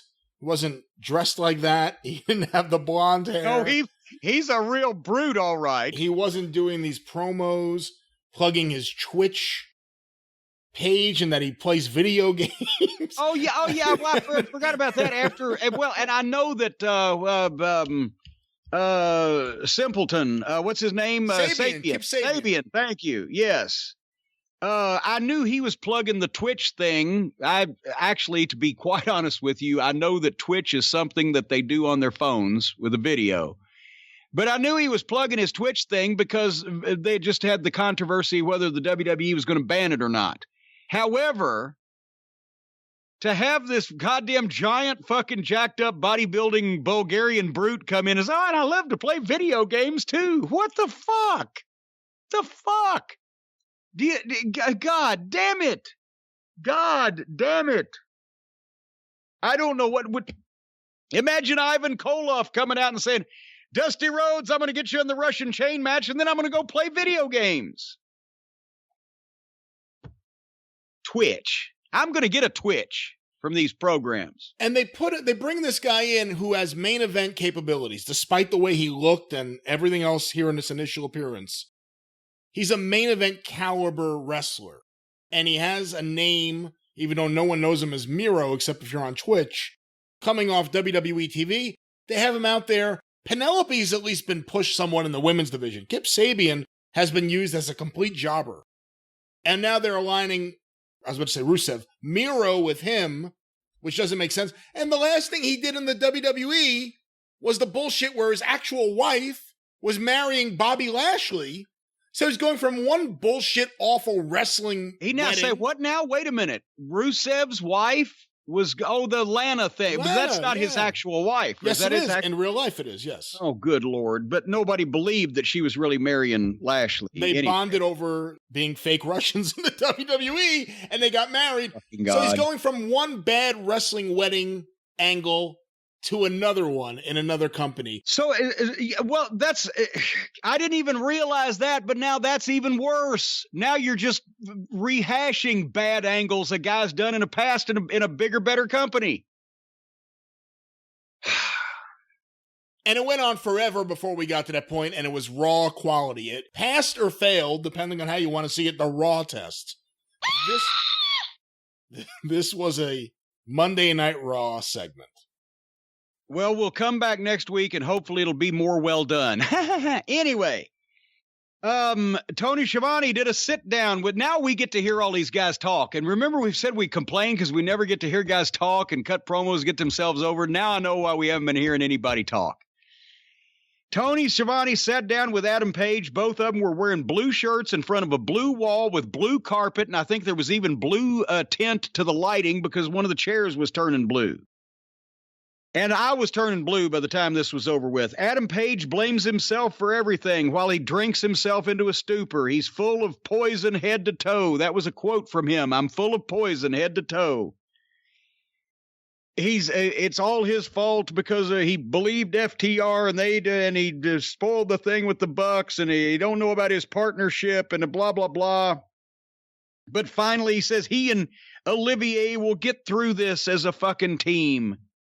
Why? Why would either one of you want to be a fucking team? Why would any of this happen? Why do they think because they are writing this alleged good material for this dramatic breakup amongst all these supposed friends that anybody believes any of this shit? Grown men do not act this way. Children act this way. People that are fucking, in middle school, maybe not even middle school anymore. Kids grow up these days. Maybe grade school act this way. Maybe the teenage girls still act this way. They're portraying this guy as a fucking idiot, drunk fuck up. And the rest of them are a bunch of simpering, fucking whiny little twits. They all bitch and gripe and complain. This especially. It's not like any of this drama is believable to begin with, so why do they have to make it so confusing too? That you don't understand who's mad at who or what. For what? They violated the classic rules of wrestling. Whose side are you on? Who are you mad at and why? That's all the people need to know. Do you like Adam Page now anymore after seeing him sitting around like this, being miserable? I have not liked the booking of Adam Page the last several weeks. I think they've made him look weak and ineffective and just catatonic at times. And I don't think they're doing him a major service. It's one thing saying that like someone drinks, like Steve Austin drank beer.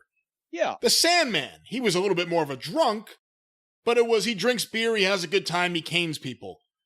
With Adam Page, it's like he's a depressed drunk. This isn't a way to get someone over as a babyface.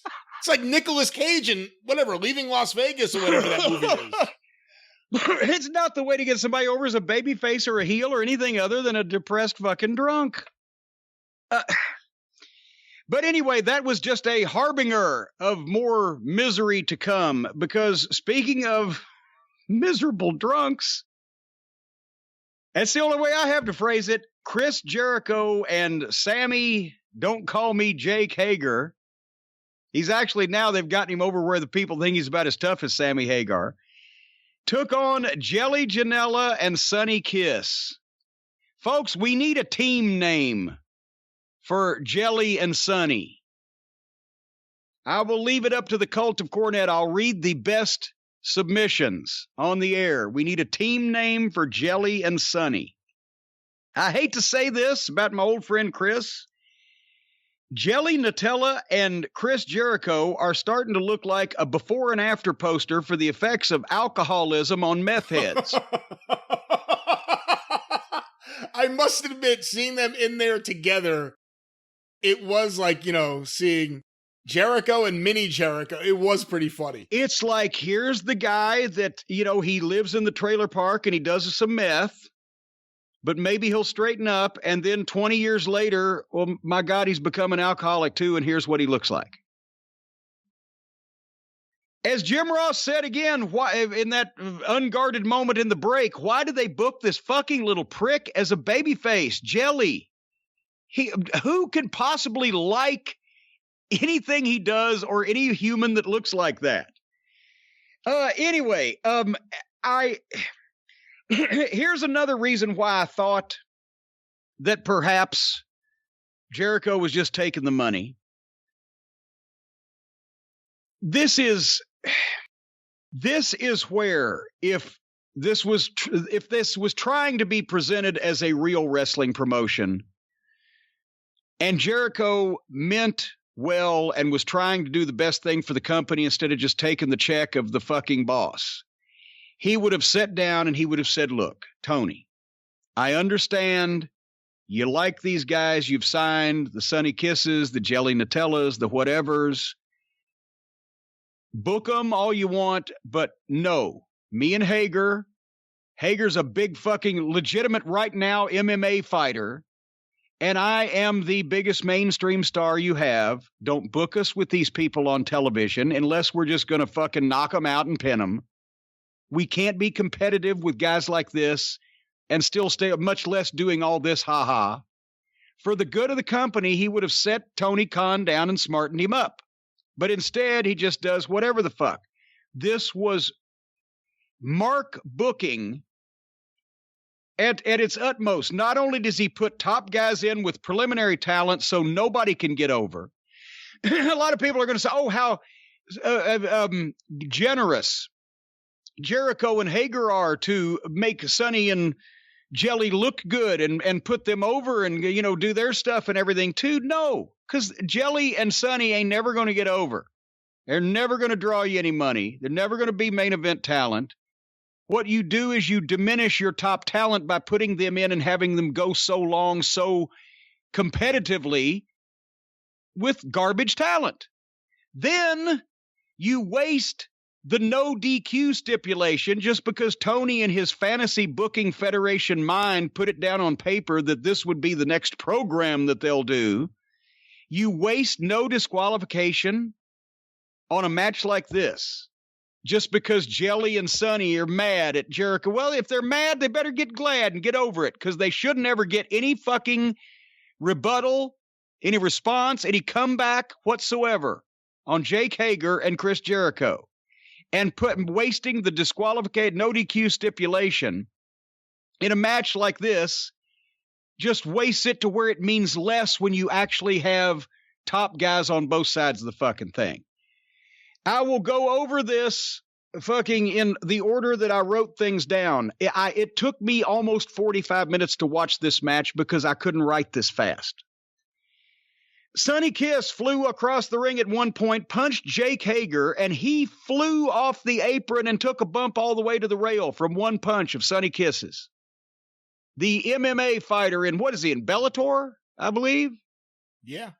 And then Jim Ross trying to fucking figure out what to call Sonny Kiss because he's still trying to play along with this foolishness that Sonny has going on in his fucking mind. Trying to call Sonny her, which as we covered last week on the program, is ridiculous and insulting. Until they do it in the NFL or the UFC or the NBA, you don't do it in professional wrestling either when it's obviously a fucking man standing there. But JR said he just knocked her off the apron. So now Jake Hager is her. And no wonder I wrote, nobody can keep track of who's who in this shit show. Now you've got to put your announcers out on a limb trying to figure out what to call people when they don't want to be called what you can see in front of your fucking face. Your goddamn lead announcer can't figure out what to call anybody. This verbal fucking gymnastics. Sonny Kiss is awkward enough as a worker. But it's worse when he keeps trying to stick his fucking ass out. Everything, whether he's getting his ass kicked or whether he's on offense. He's more worried about sticking his ass out than he is about fucking making it. It's like watching a high school cheerleader suddenly vault in through the middle of a fucking wrestling match. So then Sonny gave Jelly a cold tag. And then Jelly and Sonny both came off the top ropes with missile drop kicks. And it's the thing about Sonny Kiss. He's athletic in his fashion. He's in shape in his fashion. He can do the tumbling. He can do the cartwheels, the gymnastics. He can do an athletic thing like doing a drop kick off the top rope, whereas Jelly just looks like the blob of jelly that he is and can't do anything athletic. However, they did the drop kick off the top rope, simultaneous drop kicks, and then Jelly was supposed to clothesline Hager. This is why I had to rewind the tape. Jelly was supposed to clothesline Hager over the top rope, and imagine what a fucking insult that is. Jake Hager's so green, and he's not experienced, and he's putting his faith in Jericho, where Jake Hager would have been the one to sit down and say, I'm sorry, Jelly, but you'll not be clotheslining me over the top rope. I'm a grown adult fucking mixed martial arts fighter, a foot taller and 60 pounds heavier, if not more than you are. And look at you. So this won't be happening. But they just all working with each other. But before Joey can fucking clothesline Hager over the top, they're supposed to do a pose in Sonny Kiss's mind. So Sonny Kiss does an awkward handstand and a leg split all alone in the middle of the ring while Jelly's clotheslining Hager over the top rope. I wrote then the job guys are kicking the shit out of the top heels in the company. Then I found out what it was. Sonny Kiss went back to pose. He was trying to do a pose where he did a handstand and put his fucking leg on Jelly's shoulders so they could milk the people. But he did it while Jelly was still in the middle of his spot, so that's why he was just with a headstand in the middle of the ring. This guy is completely lost and way too green for national television. It looked fucking horrible. Then Jelly gets a chair. That's when I found out it was a no DQ match, because I zipped through the fucking entrances because I wasn't interested. But now I see it's a no DQ match, and they go to the break. And they come back from this went through a break. When they came back from the break, they were in full garbage match mode. There was a chair in the corner of the turnbuckles. There was a table pulled out on the floor. A job guy and a cheerleading squad dropout were testing the top heels in the company to the limit. Sonny Kiss made a comeback on Hager. Hager stopped him, and they got the trash can. You can't have a fucking match without a trash can. And did you catch this, Brian? Hager plants Sonny, puts the trash can on top of Sonny.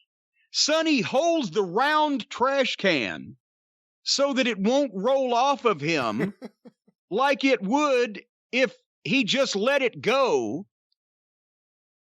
Then Hager goes for the Hager bomb off the buckles, but Sonny Kiss pushes the can up 1 foot, and Hager, all 300 pounds of him, lands on the fucking garbage can, and he sells it.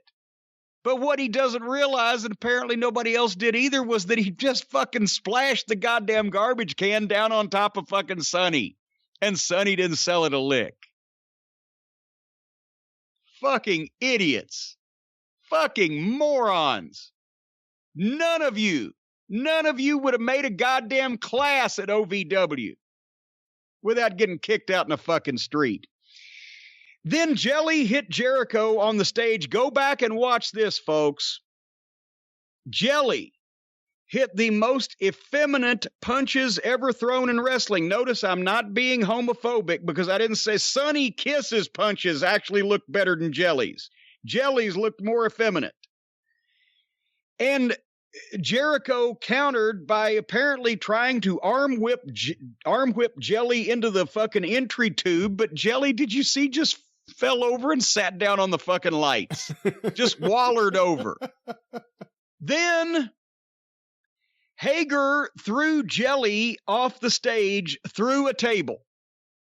And that spot was done for 2 reasons. 1, to get Jelly out of the way for the finish, and 2, so Jelly can go home, ask his mother for a Hot Pocket, and then watch the fucking video in the basement and masturbate himself that he got to break a table on television, because that, after all, is the dream of every professional wrestler. But meanwhile, so he's taken out of this fucking thing. Sonny Kiss cross bodies both Jericho and Hager while they're standing on the stage, the entrance stage. He comes off the top rope, Sonny does, cross bodies them, and they all landed, every single one of them landed on the stairs. Did you say Jericho tried to turn and not really go down at all, but he still went down? Was that not what ended Rick Rude's career? That's exactly what I was thinking with the way Jericho landed specifically. I was thinking about Rick Rude and that, I guess it was a platform in Japan. Yes, it was the same thing, only instead of a step up, it was a step down, but the lower back, crossbody, lower back onto a sharp 90-degree angle fucking step, end of career. But just for this fucking TV match with fucking two simpleton underneath curtain jerkers, you're going to take a chance on hurting two of the top heels in the company.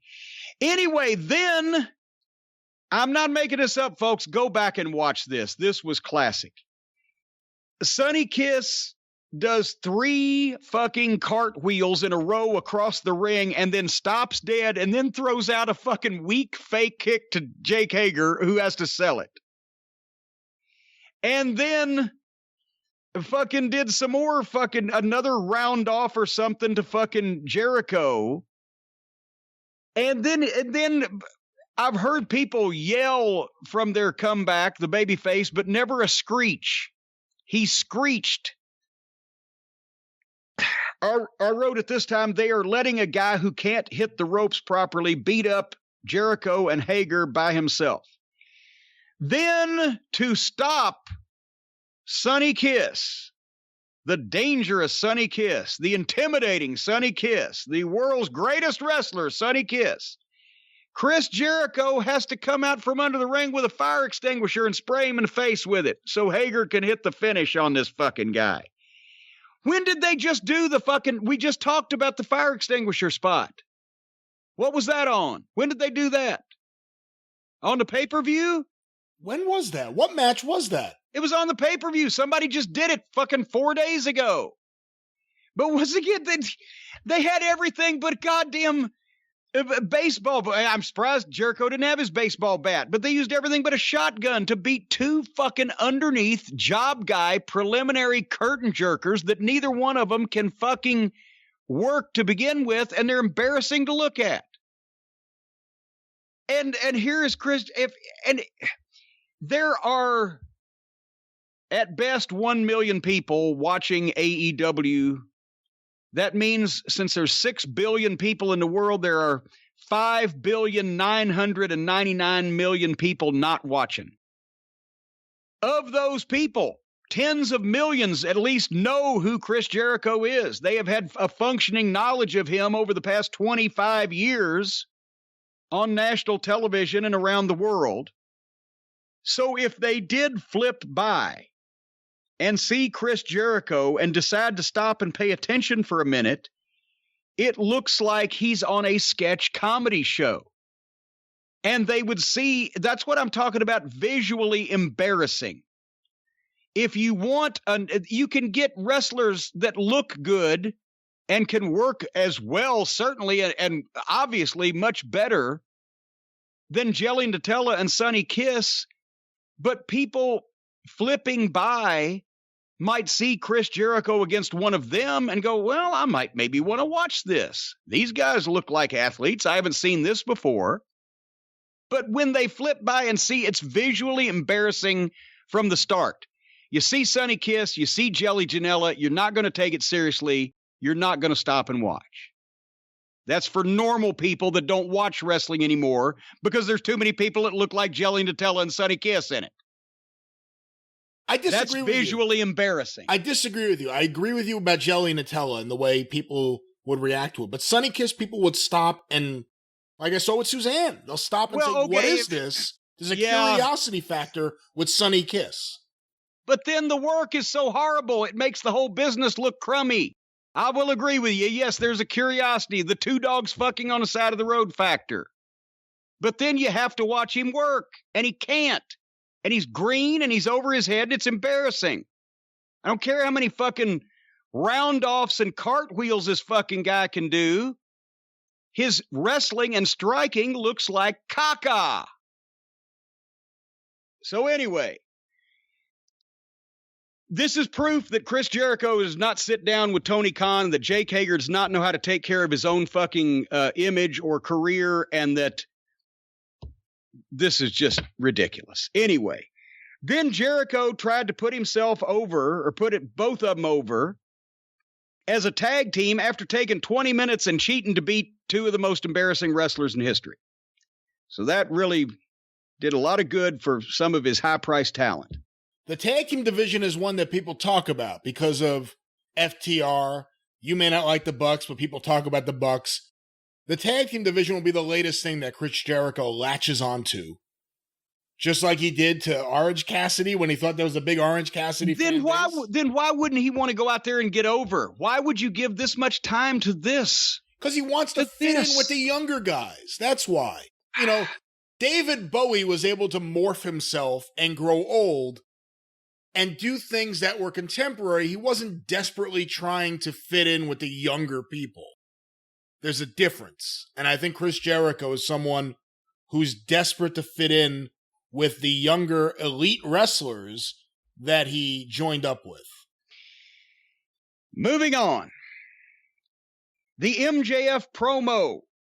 Back in the campaign headquarters, we have to endure 20 minutes of what we just watched, but this we get a 2-minute pre-tape.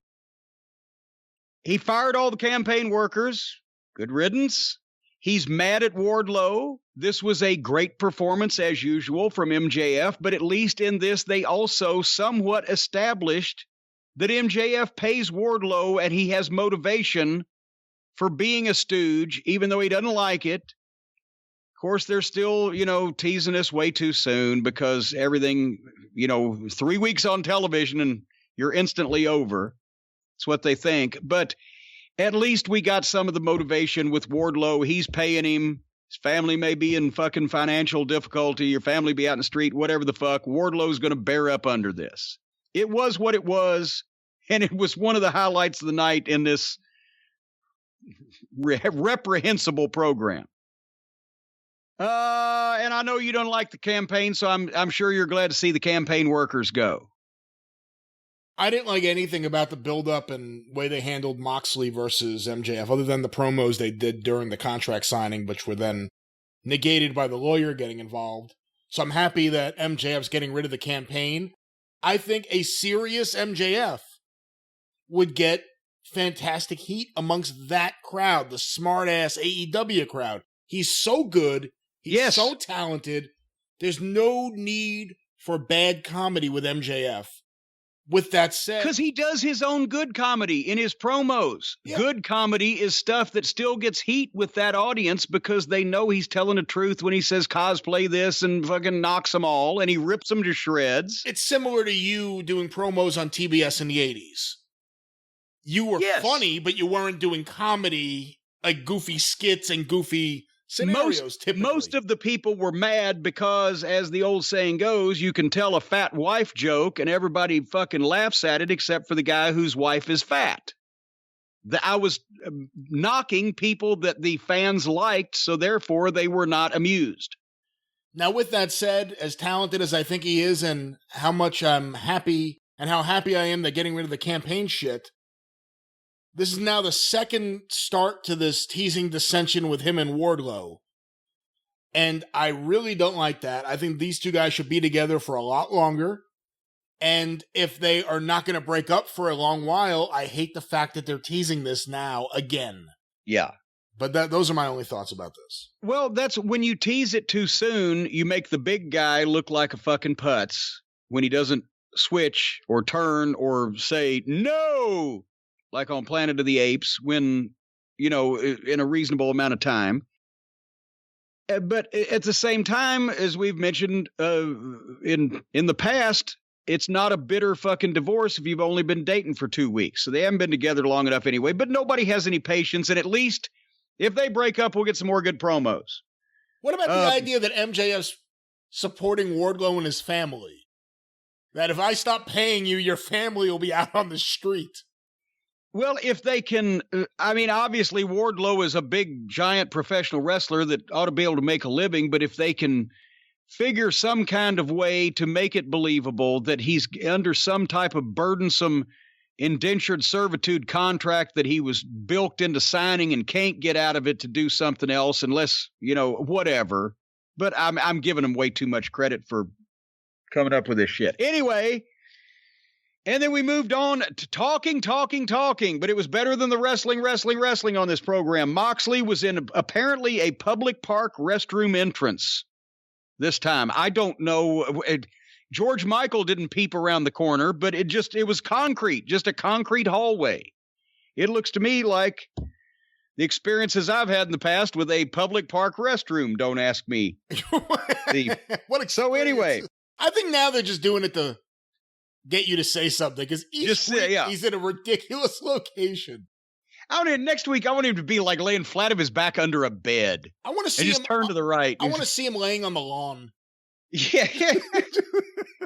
Anyway, as usual, it was a great promo. If his matches were any good and he looked like the badass he talks like, he'd be fucking great. Let's move on. The celebration for Tully Blanchard and FTR winning the tag team title. More talking interview segments. As I said, I looked forward to having a lot of these guys talk until they talk. But in this case, although this whole thing went to shit quickly, as you can imagine it would with amateurs in charge, this was the best promo work that FTR have had the opportunity to do, given the spot to do, been allowed to do since they've been there. And they were dressed like pros. They were crowing about their win. Tully was good at the start, but then handed it off. Cash got in some great heel stuff, and then Dax picked it right up. They were blistering all the goofy teams at ringside. They came off like heels. They looked like heels and talked like heels. For a moment, it was almost like, wow, you figured out how you need to fucking use these guys. But then, of course, they blistered Dino Douche and Jungle Boy, and they get in a deal with them, and it's awkward, but they bailed out on the floor, and I thought, okay, their match is going to be next week, so they've blistered them, and they're going to leave. And then, of course, the dwarf gets involved, and the baby faces dump the ice out of the cooler from the party on the heels on the floor and make them look like idiots. And then the dwarf giggled like the little girl that he looks like, and then they all ate FTR's cake. So once again on this program, some of the talent involved did a great job and did what they were supposed to do, and the amateurs in charge of this fucking stinky production that has the stench of grisly death about it let them all down. What'd you think? I thought Tully was great. I've been impressed with Cash on the microphone. I knew Dax could talk. Cash was jumped right in there. Oh, he was great. He was really great. I enjoyed watching them put down everyone from SCU to the Jurassic Boys. The ending left a lot to be desired, but I thought Tully was fantastic, and I think they're great. I liked this segment up until AEW got in the way. But good way to phrase it. Once again, there's nothing more you can say. A couple of pros out there trying to do what they're supposed to be doing, and AEW got in the way. Then Ricky Starks came out dressed as Darby Allin again. I'd rather fucking listen to him than Darby Allin. And he did a really good promo. He can talk and he's got some personality.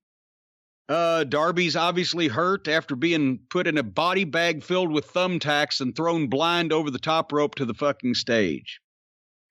He could survive a leap off a bridge, but a body bag with thumbtacks, that's a step too far. Ricky Starks is great. Ricky Starks exudes a heel persona so well. Like, there's nothing babyface about him. I really like him. Yeah, I mean, they've got some tools here. If they could figure out what kind of structure they're building. Is it a Quonset hut? Is it a tiki bar? Is it a skyscraper? Is it a fucking resort? They're just nailing shit together as they go. The Winchester Mystery House of Wrestling Promotions. Anyway, picking up some time here, next match was Nyla Rose with Vicky Guerrero against Taya Conti. So what we have here is a heel girl with a heel manager taking on a girl who has just joined the heel group. Guess what I did? You fast forwarded, but who just joined? You talking about her? Exactly right. Talking about her with the Dark Order? Yes. Was there any reference to that? Well, you fast forwarded, you wouldn't have seen it. Well, no, I heard in the fucking preamble, but before I fast forward, yes, Taya Conti just took that offer from the Dark Order or something. If they referenced it, but I mean, she came out like she seemed emotional that she was now in AEW. She was crying when she came out. I thought she was crying because she's going to have to work with Nyla Rose. I don't know why. I don't know. I don't care. She hugged the fucking heel girl that gave her the fucking offer to join the heel group, and now she's against another heel girl with a heel manager. Fuck it. Good day to all of you. Then they again replayed the Bucks kicking Officer Barbrady. So you could see further they didn't even knock the microphone out of his hand. And that's where they announced the Bucks were fined $5,000. And as I mentioned, the penalties in this company are all over the page. If I was poor Sammy Guevara, I'd be hot. I'd either say, well, how about this? How about if I go up and kick Jim Ross in the balls for $10,000 instead of what it cost me last time? when I said something on a podcast 4 years before I even worked for you. Then there was another sit-down interview, Jim Ross with Kenny Olivier. So in 1 week, they made it. Not like the matches were any better on this program or that they needed to hold our attention in any way. But in 1 week, they make up all the interviews they've never done. And it sounded and looked like inside the actor's studio with Harpo Marx. This motherfucker is the most boring person that I've ever heard speak on television. And the high school Shakespeare material that they came up with here did not help either. Did you understand anything he really said as he was mush-mouthing around about his broken friendships and his partnership and whatever the fuck he was talking about? The whole thing is bizarre. The Young Bucks are mad that Adam Page cost them the match, so they threw his drinks at him. And then Adam Page is upset about the way things went down with Kenny, but he still wants to team with him. And blames himself. Kenny has no desire to have anything to do with Adam Page. Stormed off. He was mad at the Bucks. He wants to be a singles wrestler again. This is just so convoluted. Anyway, we got to the last match, the one we've all been waiting for, the last one. For the TV title, Dustin Rhodes against boring Brody Lee. And I wrote, as soon as this match was about to get started, I wrote, if anybody can get a good match out of Brody Lee, it's Dustin. Seconds later, I wrote, well, okay, maybe not. Jumpstart, immediately they went to the floor and out into the arena so that Brody Lee can try to be Bruiser Brody.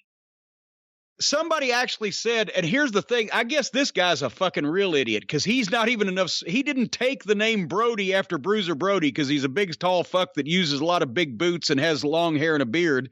He took it from some movie that the fucking main character's name was Brody, and he looks like this guy. Did you see this? Several people wrote this. Jason Lee and Mallrats. Yeah, Mallrats. So he took the name, instead of Bruiser Brody, he took it from Mallrats. Well, good that malls have rats since wrestling doesn't anymore.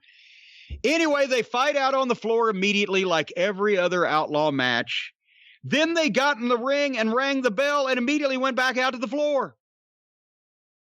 And then they get back in the ring and they trade some chops and Dustin threw some punches. And for whatever reason, Dustin Rhodes, one of the best workers in the business, is up on top of this fucking idiot throwing punches, and he is blocking and covering up every single one of them. They would have looked great if he hadn't blocked and covered up everything, but since he was blocking and covering up, it was just Dustin punching the guy's forearms. They did some awkward fighting and went to a break. They came back. Dustin was making a comeback, which is pretty much the only good part of the match. Brody Lee is just there. Just fucking there. And then finally, Brody Lee hits a power bomb and gets a 2 count. And then everything comes to a fucking halt again. It's like the Mexican matches, the lucha matches. There's always a point because it's so choreographed and called beforehand. When somebody forgets something, everybody just stands around and it falls apart. These American matches are doing that because the AEW guys, I don't know what the fuck. Anyway, one of the midget Dark Order guys jumped in and interfered right in front of the referee. You saw this. Was I imagining this? And then Dustin just shit-canned him. The referee just stood there, and even Jim Ross was like, well, the referee's giving him some leeway here. Yeah. Oh, God. And then Dustin tried to give Brody Lee a pile driver, and Brody Lee couldn't get up for it. And they had to try again. Then he got the second try and covers him, and Brody Lee grabs the bottom ropes. But now Dustin is selling after he just gave the guy the pile driver. He had the strength to pick him up twice, actually. The first time, Brody wouldn't go. Picked him up twice, gave him a pile driver. Cover, 1, 2, Brody Lee grabs the ropes, and then Dustin lays there selling too, because I don't know what the fuck Brody Lee was supposed to be doing.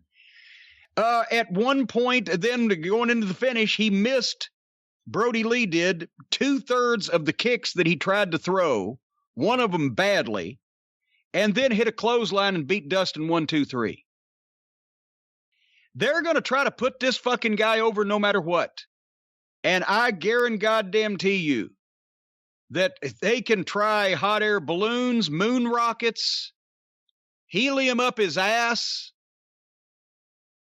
Brody Lee is a lost cause. So anyway, here comes the Dork Order out. Now they've kidnapped QT Marshall. At this point, wouldn't all the people associated with the Rhodes family start locking their dressing room doors? They've kidnapped QT. They bring him out and dump him in the ring. Brody Lee's still mad at Colt Cabana, so he shoves him out, and the fat fuck Pizzeria Uno takes him off. And this whole fucking fiasco of a show.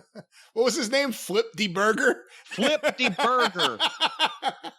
Yes, we revealed on a previous wrestling gimmick of Pizzeria Uno's, the masked fat fuck of the Dark Order that looks like a costumed baked potato with arms and legs. One of his old gimmicks in his backyard wrestling days was Flip de Burger. They ended up the show with a bunch of midget job guys and Brody Lee standing over the faces. This was the worst television program that they have ever done, and that takes in a lot of fucking ground.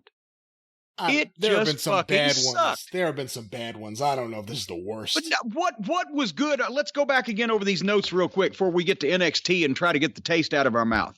I don't know where your DVR cut off. You heard they were building up that Cody had a big announcement. I was going to, the actual show ended, but then Cody came on with a 2-minute commercial. Yeah, folks, I'm so fucking crippled and broke up by the fucking guy, the way he treated me and knocked me off the stretcher, the guy you just saw, that I'm going to host a new show or be a judge on a new show. A talent show where a bunch of people do stupid, dangerous shit. They knew exactly the audience to go to. If there are a bunch of ignorant fucking people out there in the United States of America that like to watch stupid people do stupid, dangerous shit, buy time on AEW wrestling.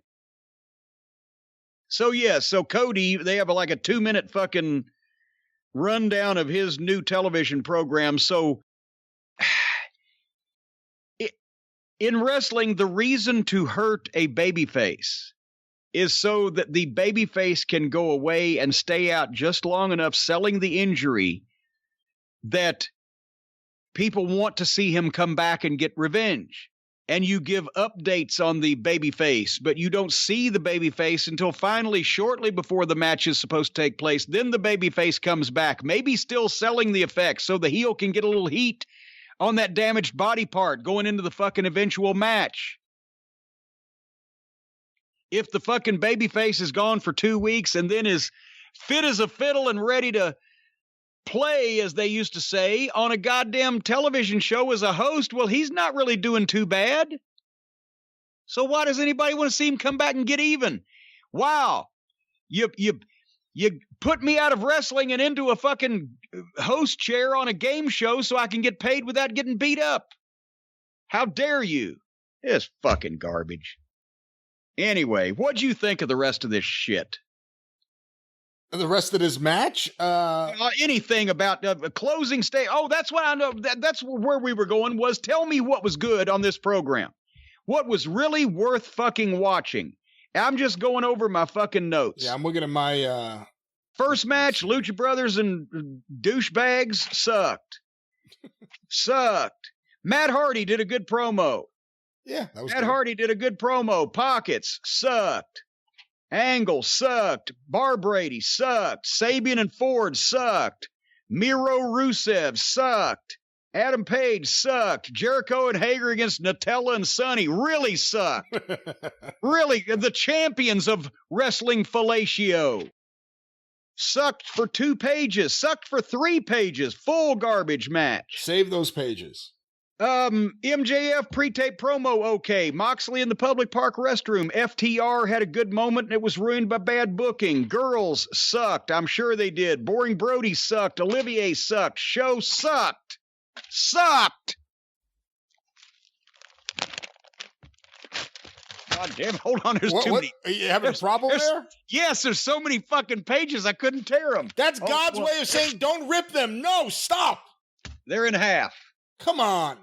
They're in half.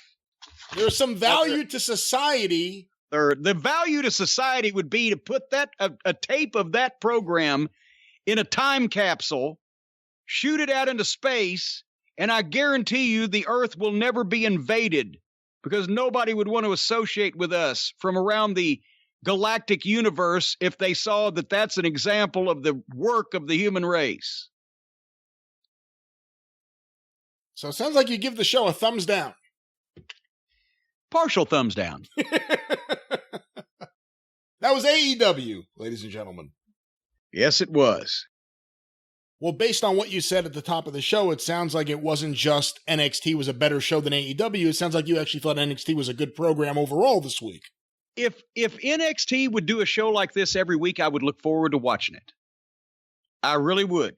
And I know they had a lot of their good workers in there, but I don't see it clicked. And it was a good time for them to be shown twice, one unopposed and one on a new net where they'll pick up a few new people. And if you watch this show, if you liked wrestling, you'd probably want to watch some more of it. This is a kind of show that is productive, that might make a new fan. Everybody knows I didn't like we had to sit through an hour of the 4-man thing, even with great talent in it. Well, 3 out of 4.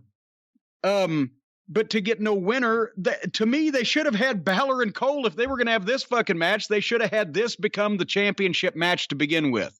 Instead of gimmicking everything up, putting a hat on a hat, that long drawn out multi-man fucking series to get fucking the 5 guys that are going to fight for the title and the ladder thing, and people are hurt and blah, blah, blah.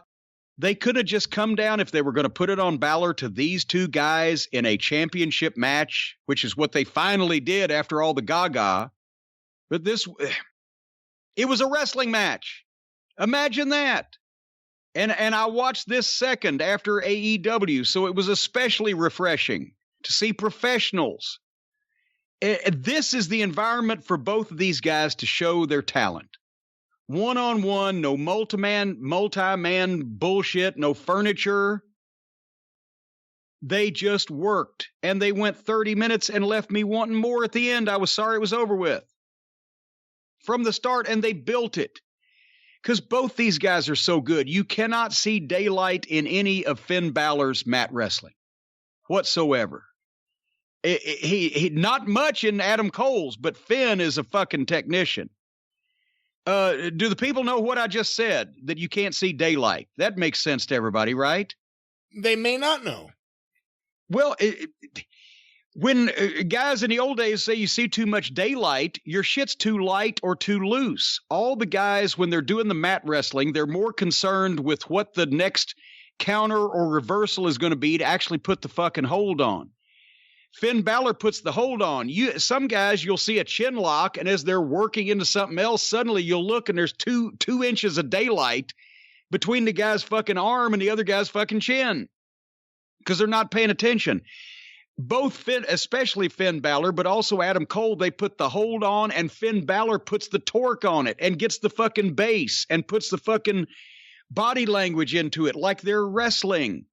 That's why it's actually entertaining to watch instead of just a rest hold, which, by the way, is not a real wrestling term also. They use it now, but rest hold was made up by the newsletters in the 80s.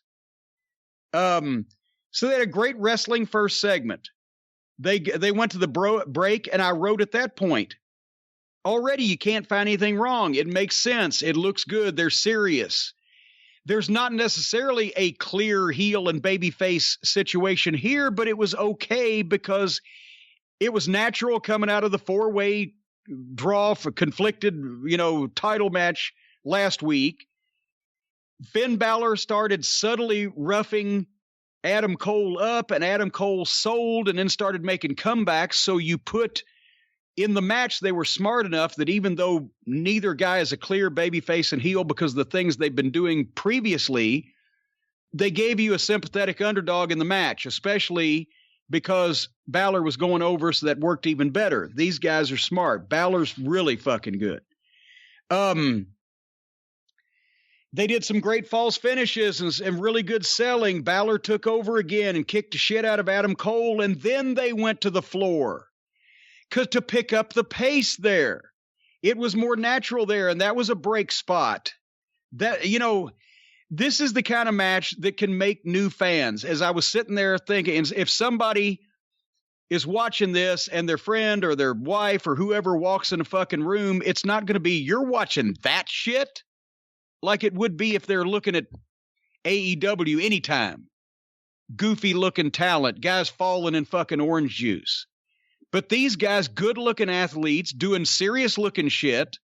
Somebody could sit down and go, wow. Finn Balor, that coup de grace, the double foot stomp. God damn. I hope it's not as stiff as it looks. And I guess they wouldn't be letting him use it all the time if it was, but it looks good. But he hit the coup de grace on Adam Cole once, but he sold his foot, so he didn't have to cover right away. So that then when he finally could get over there and cover him, Adam kicks out, and the announcers are shitting themselves because it's the first time ever somebody's kicked out of his fucking finish. Well, imagine that.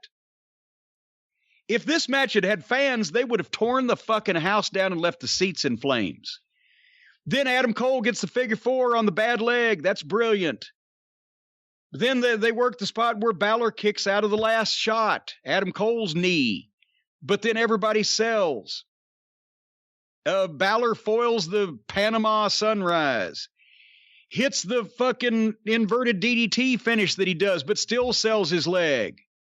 Tries to go for another coup de grace, but Adam foils it. Balor finally hits that big 1916 DDT thing as they're fighting off the top. Boom, and that was the finish. The biggest bump of the match was the fucking finish. Imagine that. Great, gorgeous, brilliant. Superb match. Two guys that know what they're doing. Made the title mean something. Did a lot of big shit, but sold in between it so it didn't just fucking slap you in the face that it was phony. 30 minutes. First 30 minutes of the show, I could have watched much more of this. Last week, the hour seemed like 3. Because you can't make those matches make sense. I don't know. Anyway, they did a great job. I stand up and applaud both these guys. What'd you think? I thought it was fantastic, and one of my kids watched it with me. She watched the first hour of NXT with me, and she loved the match too. And I thought the last several minutes were really, really good. Both guys are similar in size, and that made the match, I think, even better, was just the fact that it looked almost like two equals. You didn't know who was going to win. Really, really like this. This is the best thing I've seen on NXT, and I don't remember what the previous thing was, but this is the best thing in a while. This was great. I really, really like this match. And honestly, there were some parts of this show, and we're about to talk about a few of them, but they kept it brief and got out of it. Which next was Robert Stone in the back doing bad comedy, where he found Shotzi's tank, but then his girl and Shotzi got in a fight, and they stumbled into Io Shirai, and they all beat up Ali. I fast-forwarded. I ain't going to lie. Then they were at home again with the LeRae family, Mr. and Mrs. LeRae. Candice LeRae and Johnny Sameface. They're in their apartment, condo, home, wherever they live. And I'd fast-forwarded into that, but I found out, I wrote some girl, but I found out later on it's Tegan Knox. But Tegan Knox comes to the door. Gargano's not in favor of having her come to dinner, but they're going to sit down and talk. And they go to the break. They had one of the pieces of Thatcher teaching Thatch's Thatch Can Wrestling, and I like these. Sounds serious, gets to the point. But up next, I'm going to let you give me your thoughts first. Velveteen Dream versus, Ashanti Adonis. Well, I hate to break it to you, but I executed my this guy's a creep rule, and I fast-forwarded this match. Aha! I figured you would. You know what you missed? No, well, let me just say, though, I got to the end. I was doing the thing on my DVR, on my remote control. I assume other people have it. I don't know. But with Fios, we have it. It's like you could fast forward 30 seconds at a time. So I'm going 30 seconds at a time, and by the end, every 30 seconds, the guy was getting hung upside down. I don't know what was happening. My daughter had no idea what was happening either. But I just said, this guy's a creep. We don't need to watch this. So I missed everything here. You missed the best Velveteen Dream match ever. You missed a good guy. I was actually ready to fast forward it too as soon as I saw the participants, but they got into it, and it was fucking great. And it was great due to some of the things they did, and actually great just because luck was behind them on this night, because it was quick, it was exciting. Adonis didn't look too bad. Green, some of their shit was kind of out of control, but in a good way, where it looked like a struggle because they didn't actually fall on their ass. They were off balance a couple times, but it worked out good. And fairly quickly, Velveteen Dream got the win 1-2-3, which is what the point of the match was, but it was not bad. And then here comes Kushida, jumps on Velveteen Dream. The referees were right behind Kushida trying to pull him off. Velveteen Dream fights back, and fucking Kushida grabs his arm and jerks him shoulder first twice into the ring post. Looked good. I wrote, this is exciting. There was urgency and jeopardy.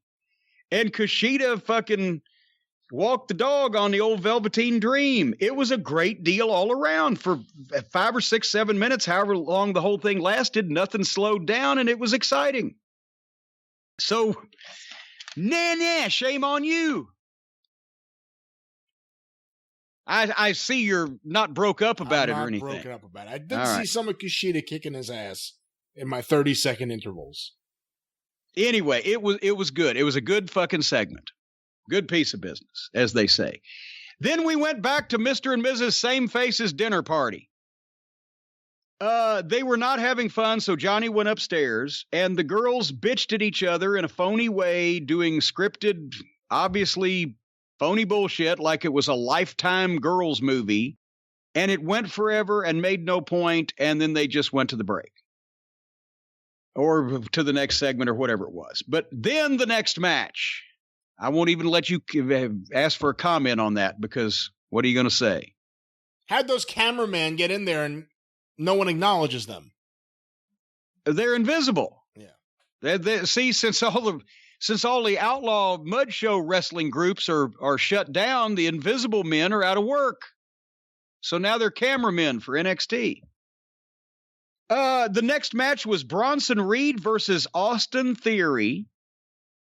And as much as I like Bronson Reed, I was thinking, well, I might pick up a little time. But, I was liking the show. And Austin Theory looks good. He looks like an athlete. And they started out, and this fucking guy is great. He can sell. He's got body language. He was a bump machine. He's ass over tea-cat. He's working his ass off. And I guess they said he's 22 years old, so I want to see some more of this fucking Austin Theory. And Bronson Reed I like, and he looks great. His shit looks great. That is springboard elbow drop, solid as a rock. The fucking shoulder tackles. Theory got some offense at the start, but Reed was most always in control because he's the big guy. But this match especially showed the difference between NXT and AEW. Even nobody that they put in the ring in NXT is visually insulting, and everybody is well trained. And even if Theory hadn't been around very long, he's got to be a prodigy because he seems to be a natural. But Theory got some heat in the break, came back. Bronson was making a comeback. Theory hit that belly to back and hurt his back and sold it right. I wrote, this is turning into a corker here. I love the spot where Theory finally picked Bronson Reed up in like the fireman's carry, but collapsed under him. Boom. And finally, Bronson Reed comes off the top with the splash to his back. 1, 2, 3. Great match. I thought without Adam Cole and Finn Balor, this was the best match of the night from both shows, I thought. Yeah, it was really good, and Austin Theory is pretty impressive. I saw him on something. I don't remember what it was, if it was something that you and I both watched and talked about, but it was some documentary about him when he was breaking into wrestling. And, you know, it's crazy to hear he's 22 now. He must have been 19 or so, or 20. Yeah. And that, I think he's a Gabe guy. I think he worked for Gabe with Evolve. So Gabe, I think I've seen that name on Evolve results or whatever. So, yeah. But he's good. Bronson Reed was good. This was really good. You know, like you said, there was some really good stuff on this episode. And I just hope they can continue it next week. Well, we're not done yet, but I tell a lie. Actually, I had written that best match of night, but that was so far. There's one more that's going to beat it, but it was number 3. And all of the 3 were on NXT, if we haven't made that clear. Adam Cole did the little sit-down interview in the back. He has turned full babyface and did a very good job. That kid can talk naturally. Even if they give him shit to say, he says it like it's something he's saying. Roderick Strong with Bobby Fish was next against Killian Dane. And to be honest, and nothing against Killian Dane, and Roddy can have a match with anybody, but I almost zoned out a bit on this one after so many great matches in a row. But they went through a break, and then they come back, and Roddy hit a knee strike after Fish distracted Dane, and caught him. There wasn't anything wrong with this. This would have been a fucking memorable classic in AEW, but in this show, it was like number 4 or 5 as far as a match. The heels got heat on Dane, and this I didn't understand. Drake Maverick comes out with the fucking stick and runs, makes a comeback on the heels, but the heels stop him, and then Killian Dane made his own comeback, and then the heels ran off, and then Drake tries to shake Killian Dane's hand, and Killian Dane fucking punches him and drops him like a bad habit. So they're violating I know they're trying to explain all the backstory and etc., but Jesus Christ, it doesn't all have to be this busy, folks. Why anyway. Did you have any specific thought on that match? Because it would have been good any other time, but on this show, it just didn't, I got nothing else to add. I agree with most of what you just said. I haven't seen anything with Drake Maverick that makes me want to see more of him, so I'm not exactly sure what they're doing and why he was involved here and what's going on with him and Killian Dane, but nothing else to add to it.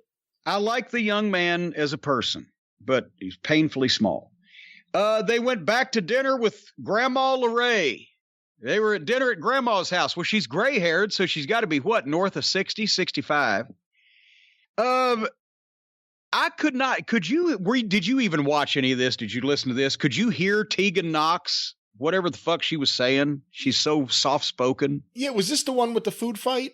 This was the food fight. Yeah, they got into the food. Yeah, I did watch this. Yes. What was she saying? What were they talking about? I have no fucking idea. I have no idea what their problem is, why they're talking to each other, why we started getting vignettes from the Gargano household a few weeks ago. I can't explain any of this. Well, they had a food fight, and they broke the television when Candace threw something at Tegan, and Tegan ducked and ran out.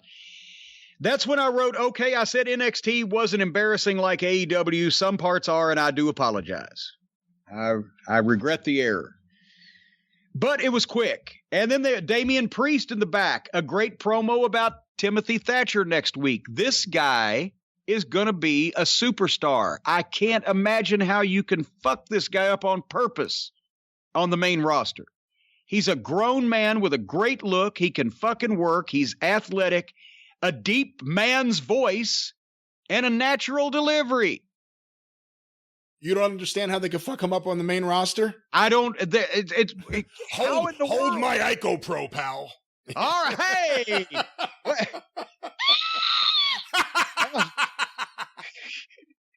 I'm just Damian Priest. Stay injury free. You're going to make a ton of money in the wrestling business, if there's a wrestling business by the time you get there. And to round out the most enjoyable wrestling television program that I have watched since we have been doing these reviews, a cage match between Mercedes Martinez and Rhea Ripley. And everybody out there is going, oh, Cornette, you hate women's wrestling. Oh, Cornette, you don't think the girls should fight in the cage. Oh, Cornette, blah, blah, blah. I got news for you. If you've got people that can do it and look like they should be doing it, then it's fine. As this was a rotten way to begin a program. This was, as we've commented on, I think their first singles match. So they put the first singles match in a fucking cage. That doesn't make any sense. But bad booking aside, they made it work. The silicone Barbie dolls and cheerleaders and bleached blonde bimbos not only can't have this kind of match without it looking just ridiculous, but it's not even a matter of work. If you've got two great workers that look like, let's say Penelope Ford could work. Let's just imagine that. I know it's far-fetched.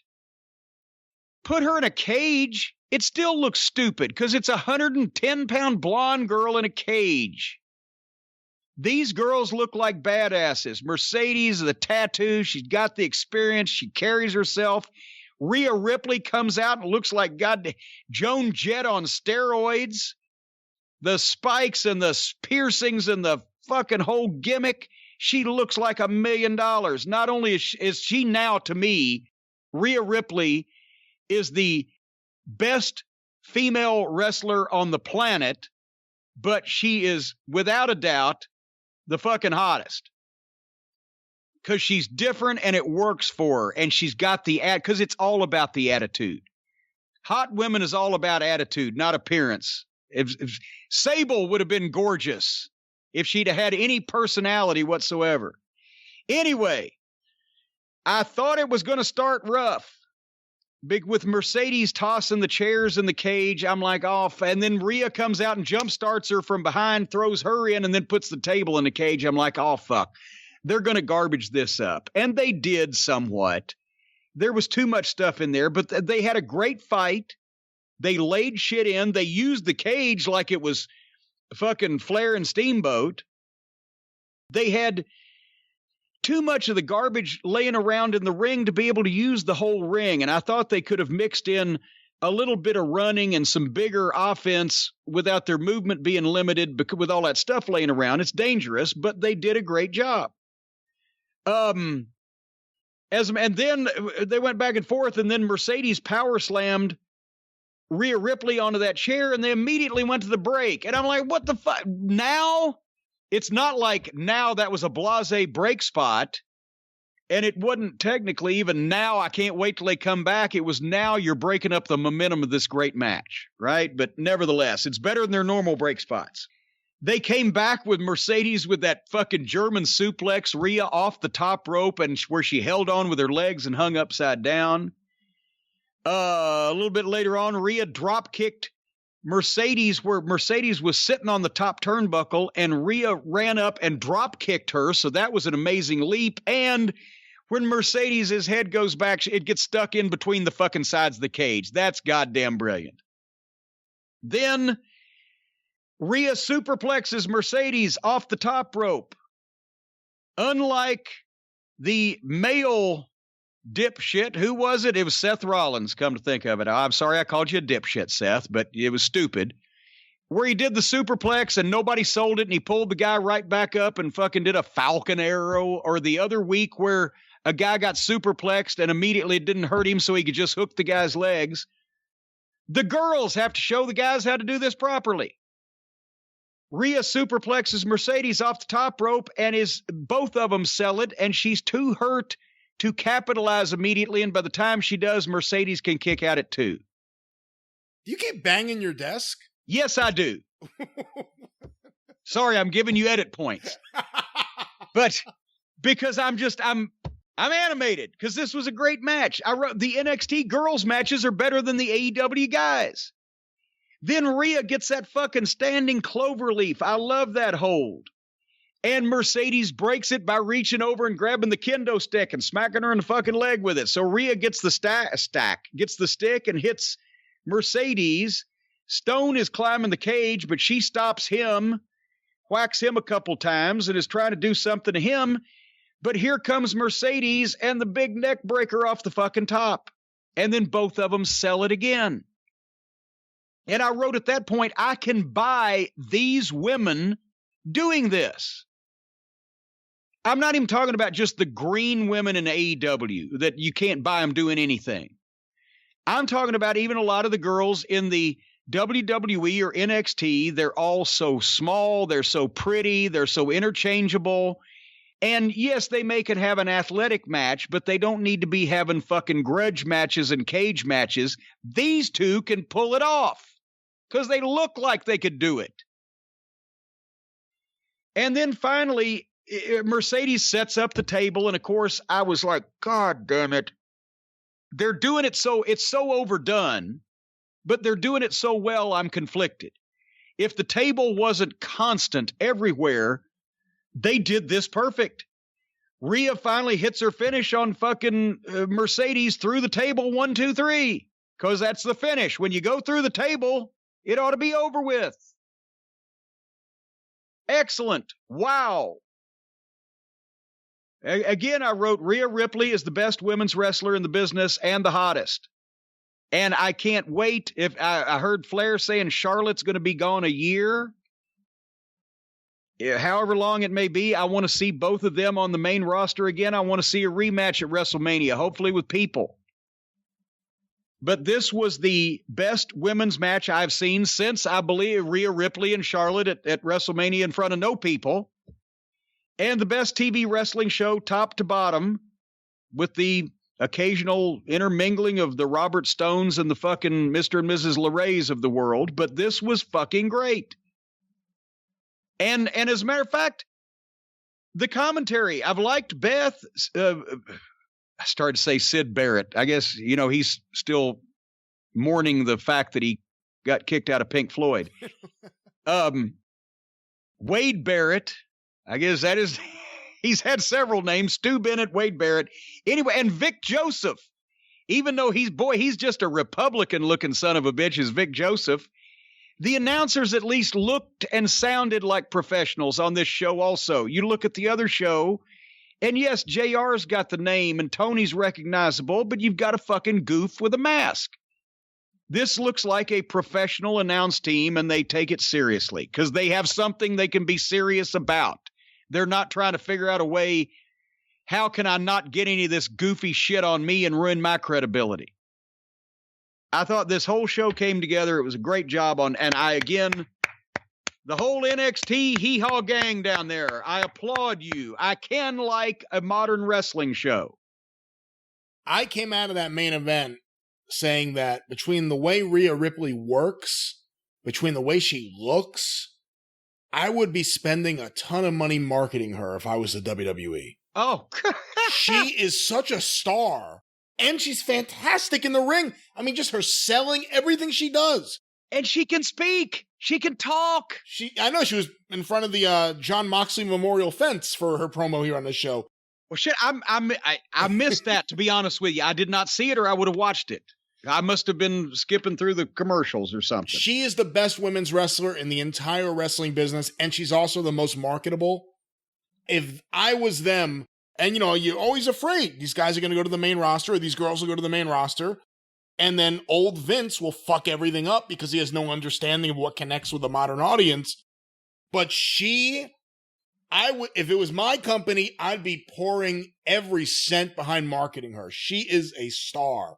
But She's everything you could want in a women's wrestler. She's fantastic. But here's the thing. It's not even connecting with a modern audience and convince I'm not a modern audience, but she connects with me. I can see it. They're crazy if they can't see it. And you're exactly right. And in the old days, Rhea Ripley is the one that would have got the fucking Playboy contract and made $1 million instead of Sable. Rhea Ripley is the one that would have got all these commercial endorsements and be pushed out to mainstream television programs. I saw them do it in the Attitude Era. I don't know why they're not doing it now. She needs to be on everything and everywhere. You could have literally, remember Vince's original idea for Wendy Richter was to be the female version of Hulk, have a man and a woman on top of the company. You could do that here. Would not be out of place. Anyway, there was NXT, boys. What do you think? Do I get a round of applause for actually liking modern wrestling? You can't give yourself the round of applause. What the hell is that? All right, well, wait, do you have any applause sound effects? No, I can give you here. People banging into the things on NXT. Now you've just given yourself 17 edit points. You gave yourself a round of applause for Yes, I did. Well, no, it was the invisible cameramen that are here in my house. Well, there they go again. Holy mackerel. I didn't realize that everybody was so happy. They're all happy. And of course, on the other side of the fence, the AEW talent, they've heard this review. They know they shit the bed. That's what they're doing right now. All righty. So next week, this week on the drive-through, that will come out as normal, correct? With actual questions for the first time in a few weeks. With actual questions on Monday. And then next week's experience will be delayed until Sunday, not Friday, so that I can have a couple of days of uninterrupted mental health time for my birthday, where I will be 59 years old this year. I have baffled science again. And then we will pick up in future programs as we go from there. We've already said this before on the show. What are you giggling about? Then we will continue to baffle science in the weeks ahead. No, I'm saying we'll continue to do programs as I hope I continue to baffle science for some time to come. Do you have any closing thoughts for the folks about anything I've forgotten to mention or promote? Patreon.com/Cornette. Access the Jim Cornette archives. We put up new episodes or more episodes every Sunday evening. We are now in the spring of 2015. So there's over a year and a half worth of drive-through and experience shows up right now. And actually, we're going to be putting up a commercial outtake. We did a commercial for Manscaped at the start of the drive-through, and it took a few extra minutes to actually get it done because it got out of hand. We were having some fun. We got tickled with each other and got slappy. We're going to put that up as a bonus for all the patrons. Patreon.com/Cornette. And we have just passed 160,000 subscribers on the official Jim Cornette YouTube page. Just go to YouTube and search for Jim Cornette. Subscribe to the channel. Be part of the march to 1 million subscribers that goes on each and every week. And, of course, the amazing Travis Heckel artwork that everyone pops for, the official Jim Cornette YouTube channel. And otherwise, in closing this week's program until next week, thank you again, everybody, for joining us, all the Cult of Cornette members out there. And thank you, NXT. Fuck you, AEW. And bye-bye, everybody.